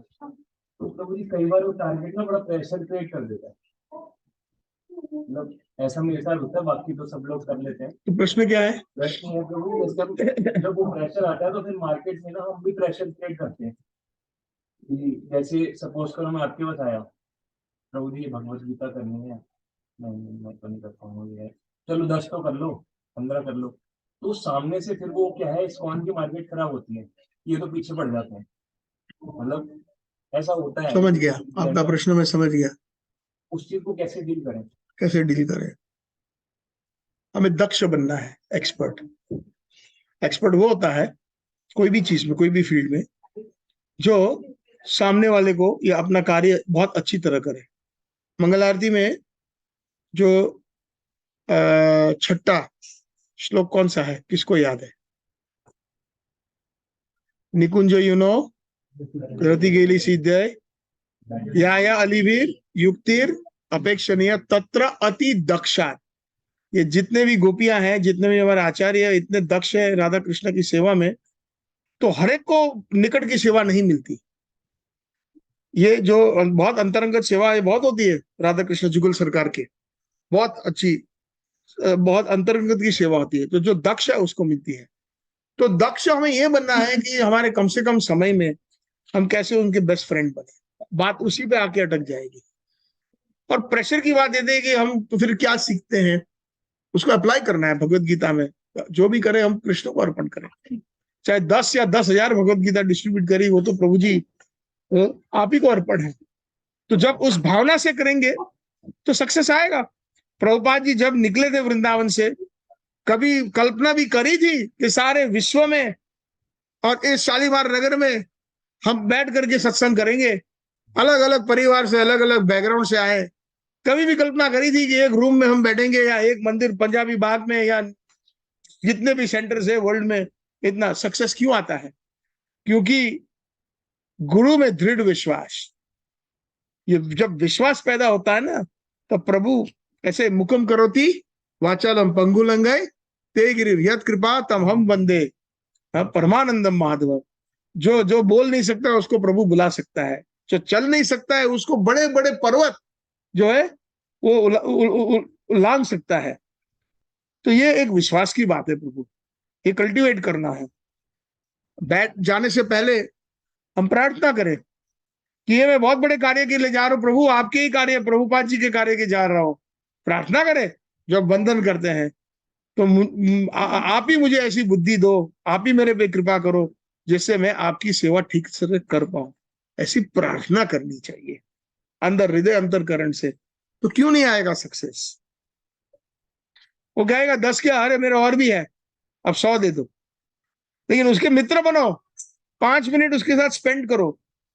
ऐसी है कि जैसे कि एक कोई बहुत एक्सपर्ट बिजनेसमैन होता है या सेल्समैन होता है। मैं भौतिक एग्जाम्पल इसलिए दे रहा हूं कि हम ये आध्यात्मिक में अप्लाई कर सके। कई कई भौतिक एग्जाम्पल आध्यात्मिक में अप्लाई नहीं होते, लेकिन जो एक्सपर्ट होता है वो क्या करता है, जैसे एक जमाने में, मैं अपनी बढ़ाई तो नहीं करूंगा, ये ठाकुर जी की कृपा ही है। एक जमाने में मैं एक रेफरेंस बुक्स का सेल्समैन था 1985 में। तो मैंने अमेरिकन कंपनी में जॉब मिली थी, बहुत लंबे अवसर के लिए नहीं, बाकी तो जीवन, सारा जीवन मैंने व्यापार ही किया है। 1 साल मैंने नौकरी करी थी अमेरिकन कंपनी में दुबई। तो दुबई में मुझे क्या था कि मेरा टारगेट ये था कि मुझे ये रेफरेंस बुक्स और ये $3,000 का एक सेट आता था, महंगा था उस समय 85 में। तो मुझे क्वालिफाई करना पड़ता था कि किसको मैं बेचूं कि जो ले। हर एक को तो मैं पकड़ के उसके पास जाऊं तो टाइम वेस्ट होता है। मतलब आप जो है सार पकड़ लेना, मैं जो एग्जांपल दे रहा हूं उसमें से सार पकड़ना जरूरी है। तो मैंने फिर वही अंदर से दिल से कुछ, तो ठाकुर जी ने प्रेरणा दी। परमात्मा बैठे है ना, कोई चीज अगर हमको चोरी भी करनी है तो वही प्रेरणा देंगे कि कैसे चोरी करनी है। हाँ, तो जी अगर हमारे, हाँ, प्रभुपाद जी के गुरुदेव कहते थे कि अगर आपको नास्तिक भी बनना है, तो अगर आपकी इतनी इच्छा है नास्तिक बनने की, तो परमात्मा आपको तर्क करने के बहुत सारे प्रश्न आपके मुख से बुलवाएंगे। अरे भगवान कहाँ है, बताइए, भगवान है तो दिखाइए, और ये वहां। तो परमात्मा स्वयं कैसे उनसे भागते वो बताए, क्योंकि हमारे पास अनुस्वतंत्रता है और हम चाहते हैं कि हम उनसे दूर भाग जाए। तो ठीक है, मैं ही आइडिया देता हूँ। वो क्या है श्लोक कि मतलब ज्ञानम स्मृति अपौनम च, है ना, 15-15। तो मैं आपको आइडिया दे दूंगा, अगर मुझसे दूर भागना है तो चलो। तो तुम्हारी इतनी बुद्धि नहीं है मेरे से दूर इतना भागना है, तो मैं ही आइडिया देता हूँ कैसे तर्क करते हैं। और जिसको, हाँ, तो भुलाना तो भुला देते हैं। तो जिसको पास आना है, तो जिसकी दृढ़, जिसका जो वो डिटर्मिनेशन है, तो वो भगवान उसको वो उस तरह से इंस्ट्रक्शंस देते हैं। तो मेरा तो भौतिक देखना था, तो मैंने एयरफोर्स में किसी का कांटेक्ट कर लिया था। वो उस टाइम जो बड़े बड़े कैप्टन थे जो F-14 F-15 उड़ाते थे, तो उनका कांटेक्ट हो गया। तो फिर एक के बाद एक के बाद एक के बाद सारी पायलटों की लाइन लग गई मेरे। और मेरा जो एक सीटिंग के अंदर, जैसे आपके रूम में 20-25 लोग बैठे हैं, 15-20 लोग एक ही साथ में प्रेजेंटेशन, और एक ही साथ में मेरे एक दिन में इतनी जो है सेल हो जाती थी। तो कभी कभी हमारे बॉस से वो भी बोलते कैसे कर लिया तुमने। तो हम तो वैष्णव धर्म में जन्म लिया, तो पहले से हम श्रेय भगवान को, भगवान की कृपा हो गई, बस ऐसे करके छोड़ देते थे। तो कहने का मतलब है कि जब हम किसी के अच्छे फ्रेंड मिले, कि अच्छी व्यक्ति मिल जाता है जो समर्थ है कुछ करने में, अगर उसके पास टाइम नहीं है, तो हम ये कह सकते हैं कि आप स्पॉन्सर कीजिए, लेकिन कम से कम 2 मिनट 5 मिनट उनके साथ बैठ के कैसे भी करके कुछ इंजेक्शन दीजिए भक्ति का। डायरेक्ट ऐसी बात मत कीजिए जैसे मैं ये बर्तन बेचने आया हूं और ये गीता बेचने आया हूं। फर्क है, आप भक्ति देने आए, ये भावना से आप उनसे अप्रोच कीजिएगा। फिर आप देखिए, एक ही व्यक्ति ऐसा मिल सकता है आपको जो एक के बाद आपको हेल्प कर सकता है। एक्चुअली आप उसकी हेल्प कर रहे हो, वो क्या आपकी हेल्प करेगा, सच पूछो तो है। तो प्रेशर, मैं कुछ चीज से मैं खुद अग्री नहीं होता हूं, लेकिन अभी चल रहा है तो चल रहा है, क्या करें। हाँ, कुछ चीज जो अप्रोच है, मैं खुद, जैसे आजकल हमारे प्रभुपाद जी की भी कुछ बुक्स को चेंज कर रहे हैं। कई पाश्चात्य देश में तो ऐसे ऐसे जो उनका एटीट्यूड है कि हरे कृष्णा भी नहीं बोलते, मंदिर में भी नहीं बोलते। हमारे कुछ लीडर्स है वो कहते हैं कि तिलक भी मत लगाओ जब आप बाहर जाते हो बुक डिस्ट्रीब्यूशन, और बोलो ये योगा का बुक है। तो कई बार गोरे देखते कि अंदर पेज खोल के कि यहाँ पर तो कोई आसन वासन तो दिख नहीं रहा है। तो एक थोड़ा गुमराह कर रहे हैं, गुमराह कर सकते हैं, लेकिन ऐसे गुमराह कीजिए जिससे वो भक्ति में जुड़े, आगे नहीं। ये भी एक युक्ति है भगवान की भक्ति में। अगर अगर आपको दो चीज, अगर आपको गुमराह करना भी पड़े, लेकिन वो अच्छे भाव से, श्रेष्ठ नेक भाव से। तो हमने तो कहीं देखा है, नायग्रा फॉल्स में मैं रहता हूँ उस एरिया में, कनाडा में। तो उष्ण काल में, समर में बहुत सारे भक्त आते हैं और इतनी भीड़ होती है वर्ल्ड से, क्योंकि वो तो 7वां अजूबा है ना नायग्रा फॉल्स, वर्ल्ड में 7 वंडर्स में आता है। तो इतने लोग आते हैं वहां पर, इतनी भीड़ लगती है टूरिस्टों की। तो बुक्स के लिए जाते हैं लोग, लेकिन फोर्स करते हैं बहुत अरे ले लो ले लो ले लो ले लो। तो एक गोरे ने मेरी आंख के सामने ले तो लिया, $10 दे दिए और आगे जाके जो कूड़े का डब्बा था उसमें डाल दिया। तो इसमें क्या हो गया? जैसे 9वां अपराध क्या है? 10 अपराध है तो 9वां अपराध क्या हुआ? हाँ जी बताइए माता। अश्रद्धालु व्यक्ति को प्रचार करना। तो कभी कभी हमें हमारी इंटेलिजेंस यूज करनी है कि अगर ये अपराधी है, अगर फीलिंग आ जाती है तो उसको फोर्स मत करो, क्योंकि फिर आप निमित्त बनोगे। जैसे कि मैं आपको बता दूं, वहां पर जो हमारा जो सेंटर, जैसे आप कनॉट प्लेस है, उसको हम डाउनटाउन बोलते हैं वहां पर। हाँ, तो डाउनटाउन मतलब जहां पर जैसे बॉम्बे में नरीमन पॉइंट है, यहाँ पर कनॉट प्लेस है, और बहुत सारे अपने अपने जहां पर ऑफिस और जो उसका कॉन्सेंट्रेशन पीक जहां पर बिजनेसेस होते हैं वहां पर। तो डाउनटाउन में वहां पर वो क्रिश्चियन के जो कुछ प्रचार करने वाले स्पीकर के साथ, माइक के साथ खड़े हो जाते बाइबल में, और रोड के ऊपर, सबवे के बाहर, मतलब ये मेट्रो के बाहर खड़े होते हैं और जोर जोर से, if you don't believe in Jesus Christ you will go to hell. जोर जोर से, अगर आप जीसस क्राइस्ट में अगर आप आस्था नहीं रखोगे तो आप नरक में जाओगे। तो लोग आने वाले तो उसको, कुछ लोग खड़े नहीं रहते, कुछ लोग हंसते हैं, खिल्ली उड़ाते हैं, और एक दो लोग तो इतनी गाली भी देते, तू और तेरा जीसस क्राइस्ट दोनों नरक में जाओ। तो निमित्त कौन बना? वो व्यक्ति जिसने उसके मुख से ऐसी बात बुलवाई। तो हमें ऐसे फैनेटिक नहीं बनना है जिससे कोई भक्ति में आने से पहले ही वो दूर हो जाए। ये भी बहुत जरूरी है।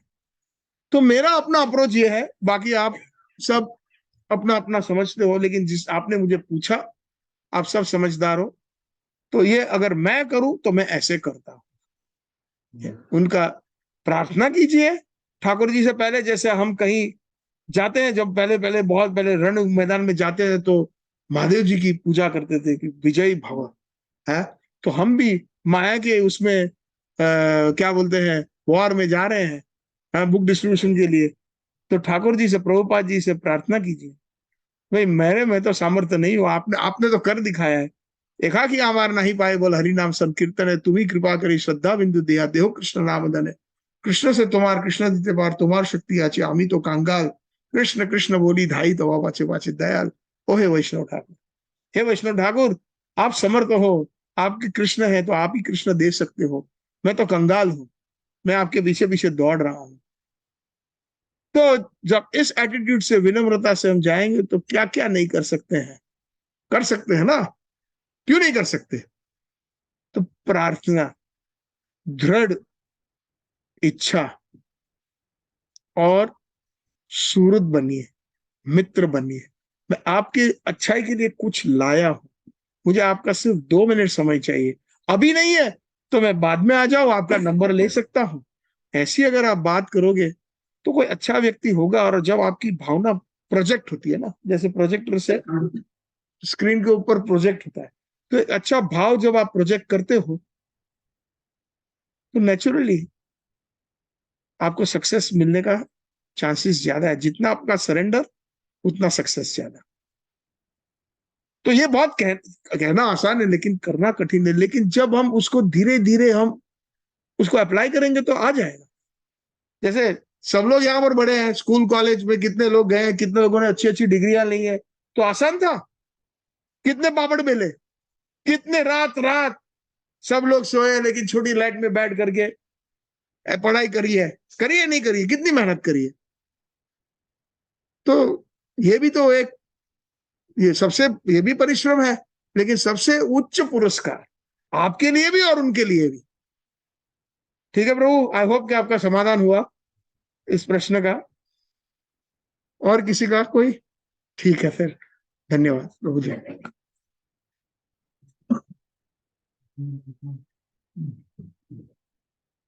प्रभु जी, आप कृष्णा कॉन्शियसनेस। मैं कैसे आया प्रभुपाद की बुक्स? बहुत अच्छा प्रश्न है। आज से लगभग 38 साल पहले मैं एक साधारण हिंदू की तरह मंदिर जाता था, शिकागो मंदिर, इस्कॉन में, क्योंकि सबसे पास में पड़ता था मेरे घर के। और 2 मिनट दे दीजिए, इनका प्रश्न का समाधान, क्योंकि बुक डिस्ट्रीब्यूशन के रिलेशन में है। तो वहां पर मैं, जैसे कि कोई बर्थडे के दिन जाता है, मम्मी पापा फोन पे कह देते हैं, बेटा आज तेरा बर्थडे, मंदिर पे माथा टेक लेना। तो चले गए इस्कॉन। दिवाली है, नया साल है, तो मंदिर जरूर जाना, नानी ने कह दिया कि जा जाना फोन पे। उस टाइम तो फोन भी इतना महंगा था, $2 1 मिनट का, इतना। तो उस टाइम बात करते थे तो यही बात होती थी, बेटा क्या खाया क्या पिया, मंदिर गए थे, संस्कार है ना, तो जरूर जाना। तो मंदिर पास में था घर के, तो चला गया एक साधारण हिंदू की तरह, भगवान किशोर किशोरी के दर्शन किए। और जब मैं बाहर निकला एक दिन, तो उनकी हॉल के अंदर, जैसे जहां पर जूता घर है और फिर वहां पर गिफ्ट स्टोर है, और एक बढ़िया सा टेबल था, और उसपे प्रभुपाद जी की छोटी वर्जन कंसाइज लीलामृत लिखी हुई थी, लीलामृत, और लिखा था फ्री कॉपी, ले जाओ। तो बोला ये तो फ्री है, और पहले से पढ़ने का शौक था। बचपन से मैं, जब सारे सब सो जाते थे, पढ़ाई तो मैं ऐसे ही कर लेता था। लेकिन ज्यादा मैं वो फिलोसॉफी की बुक्स पढ़ता था। मैं कॉन्वेंट स्कूल में मेरी पढ़ाई हुई, तो मैं बाइबल बहुत पढ़ता था। फिर जब मैं मिडिल ईस्ट में गया तो मैंने कुरान में इंटरेस्ट दिखाया, क्योंकि मेरे बुद्धिज्म में इंटरेस्ट दिखाया। और मेरा जन्म हुआ वैष्णव घर में, पहले से हम कृष्ण भक्त थे, लेकिन कोई प्रचार नहीं था। वल्लभी पुष्टि मार्ग में हमारा जन्म हुआ, जो वल्लभाचार्य पाद है। मेरी नानी तो बहुत बड़ी भगवती, वो बाद में पता चला प्रभुपाद जी के आश्रय में आने के बाद इस्कॉन में, कि वैष्णव क्या होता है, लेकिन प्रचार नहीं है। नानी ने कहा ये लो बेटा प्रसाद है, ये कृष्ण है। उसको श्रीनाथ जी की सेवा थी घर में, तो सेवा है, तो उसको प्रणाम करते थे बस।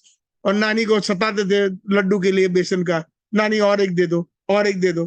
तो प्रसाद का जो प्रभाव था उस समय का, जो एक शुद्ध भक्ति जो उसने करी, उसका प्रभाव आकर के अमेरिका में भी संस्कार हमारे टिके।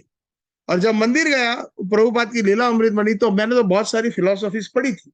तो घर गया, तो उस दिन मुझे काम पर भी जाना था, लेकिन मैंने एक पेज शुरू किया, दूसरा किया, तीसरा किया, सारी बुक पढ़ ली 3 घंटे में। फिर इतनी अच्छी लगी, इतने सारे प्रश्नों का समाधान हो गया, क्योंकि मैंने और बहुत सारे बुक्स पढ़े थे, अलग अलग अलग अलग, क्या बोलते हैं, राइटर्स नहीं, धर्म के। तो मैंने बोला अरे, ये तो कहते हैं ना कि बच्चा यहाँ पर केड़ में है और हम सारे ढूंढ रहे हैं पूरे गांव में। हाँ, हाँ, हम सारे ढूंढ रहे हैं। अरे कृष्ण भक्ति तो हमारे घर में ही थी, हम ढूंढ रहे हैं। और देखो प्रभुपाद जी की जो लीला अमृत थी, मैं सबसे मैं बहुत अच्छा हुआ ये आपको कृष्ण ने माध्यम बनाया, अभी परमात्मा रूपी आपको ये मैं कल भी कहना भूल गया, और आज आपने से आपके मुख से ये प्रश्न निकला, तो सबसे पहले मैं आपसे अनुरोध करूंगा, इसीलिए नहीं कि मैंने प्रभुपाद लीला अमृत, पहले मैं जब भी कोई भी कथा करता हूं और जब भी ये याद आता है, तो मैं कहता हूं कि कोई भी बुक पढ़ने से पहले प्रभुपाद लीला अमृत पढ़िए, या तो कोई भी एक बुक साथ साथ में भगवत गीता भी पढ़िए, लीला अमृत को भी पढ़िए। लीला अमृत में प्रभुपाद जी का जीवन चरित्र, कैसे उन्होंने संघर्ष किया, कैसे भारत से निकले, कैसे अमेरिका आए, कैसे उन्होंने संघर्ष किया अमेरिका में, कैसे नाना प्रकार के लोगों से उन्होंने कैसे वार्तालाप की, कैसे उन्होंने व्यवहार किया। क्रिश्चियन के बड़े बड़े पादरी थे, मेयर थे, पुलिस चीफ थे, तो कैसे बात करनी है हम, वो वैष्णव से हम सीख सकते हैं। वो प्रभुपाद की लीलामृत में सारा दिया हुआ है, जिससे हम हमारे जीवन में वो कृष्ण तो हमने देखे नहीं है, किसी ने देखे भाई बताओ, तो मैं आप साष्टांग दंडवत प्रणाम, आपकी चरण की धूल अभी मैं ले लेता हूं। लेकिन हमने इतना पता है कि प्रभुपाद जी 100% रियल है, और अभी कुछ साल पहले उनकी जो है जो लीलाएं हुई वो सही, और वो लीला अमृत में एक एक उनकी जो घटना है वो है। तो उससे जब हम विश्वास करेंगे, तो वह हमें ठाकुर जी में भी विश्वास, दृढ़ विश्वास बढ़ेगा। तो लीला अमृत पढ़ना बहुत जरूरी है, एक पेज तो एक पेज। अभी तो ऑनलाइन फ्री है, हाँ, लेकिन ले लो तो अच्छा है। और ले लेंगे तो आपके घर में होगा, तो आप 4 लोग बैठ करके डिनर से पहले या संडे के दिन सब लोग बैठ करके सोने से पहले 1-2 पेज पढ़ लिया, कितना उससे प्रेरणा कितनी मिलती है। सच पूछो, मेरे सारे प्रश्नों का समाधान हो गया। और मैं तो ऐसा व्यक्ति था कि मैंने भगवान का वंदन करना छोड़ दिया था, मंदिर में जाता था तो भी, क्योंकि दुबई के अंदर जो ये जितने भी कैप्टन थे, बड़े बड़े कमांडर, वो सारे मुसलमान थे बहुत अच्छे, बड़े विनम्र थे, पढ़े लिखे थे, यूएस में उन्होंने उनकी ट्रेनिंग ली थी, और इतनी अच्छी फ्रेंडशिप हो गई थी उनके साथ। तो वीकेंड को हमें घर पे भी बुलाते थे, उनका वीकेंड फ्राइडे होता था, तो घर पे ऐसे ही चले गए उनके घर। तो वो एक बार उन्होंने, एक बहुत बड़े कमांडर ने पूछा कि देसाई जी, मेरा लास्ट सरनेम देसाई है, एक प्रश्न पूछ सकते हैं, आप तो हिंदू हो? बोला हाँ। तो हम पिक्चर्स, हिंदी मूवीज बहुत देखते हैं, उस टाइम तो बड़ी वो कैसेट होती थी, VHS टेप, तो सारी मिलती थी वहां पर, जितनी भी यहाँ पर रिलीज होने से पहले वहां मिल जाती थी। तो बोलते हैं कि आपके बहुत सारे भगवान हैं, इतने सारे हम देखते हैं मंदिर में, वो शिव है, कोई गणेश है, ये सारे, उनको ये भी पता है, ये कट्टर मुसलमान है। तो ये कैसे हो सकता है, हमारे में तो एक अल्लाह है। और उन्होंने एक एग्जाम्पल दिया, मैं हैरान हो गया। बोलते देखिए, आप चलो जो भी भगवान है, भगवान को मानते हो? बोलते हाँ मानते हैं। तो भगवान परफेक्ट है परफेक्ट, समझते हो ना? तो पूर्ण हर तरह से। तो हमारे अल्लाह भी ऐसे है, अल्लाह भगवान जो भी है वो परफेक्ट है। तो हमारे में कोई भी मूर्ति पूजा नहीं करता है या फोटो की पूजा, क्यों? तो मैंने बोला भाई क्यों, क्यों नहीं होता है? तो बोले देखिए ऐसा है कि भगवान हमारे या अल्लाह कह दो, वो परफेक्ट है। तो अगर कोई उसका चित्र निकालता है, तो कोई चित्रकार या शिल्पकार है, तो उससे भी अच्छा कोई शिल्पकार या चित्रकार हो सकता है? बोला हाँ। और जिसने ये चित्र निकाला या शिल्पकार है, उससे भी कोई अच्छा निकल सकता है? हाँ। तो उसका मतलब ये है कि जिसने भी पहला चित्र या दूसरा या तीसरा या जो भी लाइन है, वो चित्रकारों की कहीं ना कहीं त्रुटि रहे, क्योंकि अल्लाह सबसे परफेक्ट है। तो जो परफेक्ट व्यक्ति है, तो उसका परफेक्ट फोटो या परफेक्ट उसकी शिल्पकला कैसे बन सकती है? तो जो आपके सामने है वो परफेक्ट तो नहीं है। ऐसा तो जो समय से मेरे मन में जो मतलब इतना थोड़ा बहुत ज्ञान था, मैंने बस ऐसा ही मैंने बोल दिया कि देखिए, अगर आपके नाना नानी दादा दादी या आपके पापा मम्मी है, तो आप उसके सामने अगर हो तो कोई गलत काम नहीं करोगे, कुछ संस्कार बचेंगे। अगर आपकी कोई गंदी आदत है सिगरेट बीड़ी पीने की, तो कम से कम आप बुजुर्गों के सामने नहीं करोगे। तो भगवान के मंदिर में इसलिए हम जाते हैं, तो हमें कुछ शिस्ती मिलती है, हमें कुछ रिस्पेक्ट मिलता है। ऐसे ही करके जवाब, लेकिन मेरे मन में संतुष्टि नहीं हुई। तो आप यकीन नहीं करोगे, US गया, उसके बाद मंदिर जाता था अपने माँ बाप की इच्छा पूर्ण करने के लिए, लेकिन जब मंदिर जाता था मेरा मस्तक झुकता नहीं था, क्योंकि वहां पर मुझे मार्बल नजर आता था, वहां पर स्टोन नजर आता था। और मैं बोलता है ये भगवान, इससे भी कोई परफेक्ट हो सकता है? ऐसा परिवर्तन आ गया था मुझे कि मैंने प्रणाम करना छोड़ दिया था। तो जब मैंने ये प्रभुपाद जी की लीला अमृत पढ़ी, जो पहली सबसे पहली बुक इस्कॉन की, 3 बार लगातार 9 घंटे निकाले, क्योंकि इतनी अच्छी लगी, इतनी अच्छी लगी। कॉन्साइज वर्जन था उसका, मेरे सारे प्रश्नों के उत्तर मिल गए। और फिर तो हिस्ट्री है बात, बार बार जाने लगा, सत्संग अटेंड करने लगा।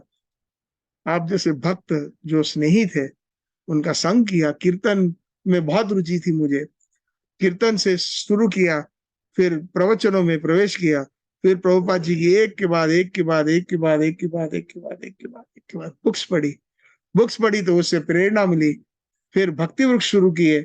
कई लोग हमारे से, प्रभुपाद जी ने वैसे मार्गदर्शन किया, हम तो मात्र निमित्त है, गुरुदेव मार्गदर्शन दिए, जिससे हमारा भी लेसन पक्का हुआ और उनका भी कुछ उनके साथ हमने वितरण किया।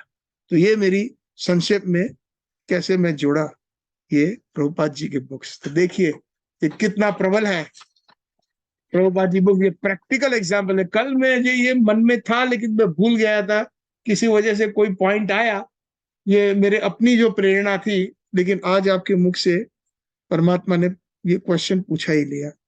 तो सॉरी, समय बहुत हो गया है। फिर भी मैं ये समय का अगर अच्छा उपयोग हुआ है और सबको उसमें से थोड़ी बहुत प्रेरणा मिली है, तो मैं सोचता हूँ कि ये समय ठीक ही जो है उसका उपयोग हुआ। हरे कृष्णा। अभी ऐसा करते हैं, आप प्रसाद ले लेंगे तब आप मुझे पूछ सकते हो। ठीक है प्रभु जी, ये एक अच्छा प्रपोजल है। तो मैं बैठा हूँ, ऐसा नहीं है कि मैं जा रहा हूँ तुरंत। तो उस समय मैं आपका प्रयत्न करूंगा समाधान करने का।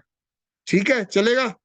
समय को थोड़े रिस्पेक्ट देना पड़ेगा, क्योंकि कब से खड़े हैं और मेरे ख्याल में एकादशी है, लोगों को यहाँ पर जो व्रत है उसको पालन भी करना है। तो ठीक है माता, हरे कृष्ण। हरे कृष्ण बोलेंगे। हरे कृष्णा, हरे कृष्णा, कृष्ण कृष्णा हरे हरे राम, हरे। तो हमारा जो टाइम है, जैसे हर साल आप लोग गीता करते हैं, सबका पहली में टाइम है। उससे पहले मैं कुछ लोगों से रिक्वेस्ट करना चाहूंगा तो मुझे भी पता लगना चाहिए कि क्या प्रेशर होता है। जैसे कि एक व्यक्ति को काम दिया जाता है, जैसे कि मान लीजिए अभी अभी रिसेंट में ही मैं भी 2 मिनट लेना चाहूंगा। बिल्कुल प्रभु जी। जैसे कि अभी रिसेंट में, ठीक है भैया जा सकते हैं। तो अभी रिसेंट में प्रभु जी की बेटी की शादी हुई थी। अच्छा। तो कितने दिन पहले प्रभु जी आप पक्का हुआ था? 2 महीने। तो सारी तैयारी क्या इन्होंने 2-3 दिन में ही की थी या 2 महीने पहले से शुरू की थी? उससे भी पहले। तो ऐसे ही जो हम प्लेजिंग लेते हैं, अगर हम उसी दिन से शुरू करेंगे तो कोई प्रेशर नहीं है। अगर आप सोचोगे जब हमारे पास शादी वाला दिन आ गया उसी दिन हम सारी तैयारी करेंगे तो प्रेशर ही प्रेशर है ना। तो हमने मान लीजिए 100 भगवत गीता का टारगेट लिया है और हम टारगेट रखेंगे 50 दिन है, 3 भगवत गीता रोज करेंगे तो कोई प्रेशर नहीं है। जनरली क्या करते हैं, हम होमवर्क भी यहाँ मिलता है क्लास में भी, तो हम क्या करते हैं, कौन से दिन करते हैं उसको? जिस दिन यहाँ आते हैं उसी दिन करते हैं। ये गलत है ना। ये हमारी पूरी मेंटालिटी है, जिसको हमने चेंज नाम क्या दे दिया, प्रेशर। प्रेशर किसी प्रकार का नहीं होता। दूसरी बात ये है, कई बार कोई भक्त 100 टारगेट लेता है और वो कम कर पाता है, तो हमने उसको कभी प्रेशर नहीं दिया कि आप पूरा करो। जैसे इन्होंने पोजीशन लिया था पिछली बार, इनका टारगेट नहीं हो पाया था, कोई हमने ये नहीं कहा इनको आप पैसे जबरदस्ती भरो, बोला था आपको। तो कई वक्त 20 की जगह 100 भी कर देते हैं, कई 100 की जगह 80 भी कर देते हैं। तो इसमें सबसे जरूरी क्या है कि आपको डेली प्रयास करना है। आप सोचोगे बिल्कुल जब फरवरी का एंड आ गया जब मैं प्रयास करूंगा, फिर कहोगे प्रेशर आ गया, तो प्रेशर लगेगा ही लगेगा। क्योंकि जो 60 दिन का काम है वो एक दिन में करना चाहोगे तो नहीं होगा। तो ये मेरी रिक्वेस्ट है, इसको आपने डेली करना है। आधा घंटा करो, 15 मिनट करो, इससे आपका टारगेट भी पूरा हो जाएगा, प्रेशर भी नहीं लगेगा। आप सब सहमत है या नहीं है? हरे कृष्णा कृष्ण कृष्ण हरे हरे, हरे राम हरे कृष्णा। आप सबका बहुत बहुत धन्यवाद। जगत गुरु श्रील प्रभुपाद प्रभुपाद की जय। तो अपने अपने प्लानिंग सब बता सकते हैं, जय इसमें कोई श्री प्रेशर नहीं है। जय गुरुदेव। कृष्णा कृष्णा हरे हरे राम राम हरे हरे। गौर प्रेमानंदे हरे हरे। तो कौन कौन भाग कितने कितने करेगा जल्दी जल्दी बता दीजिए अपने आप ही। वही 20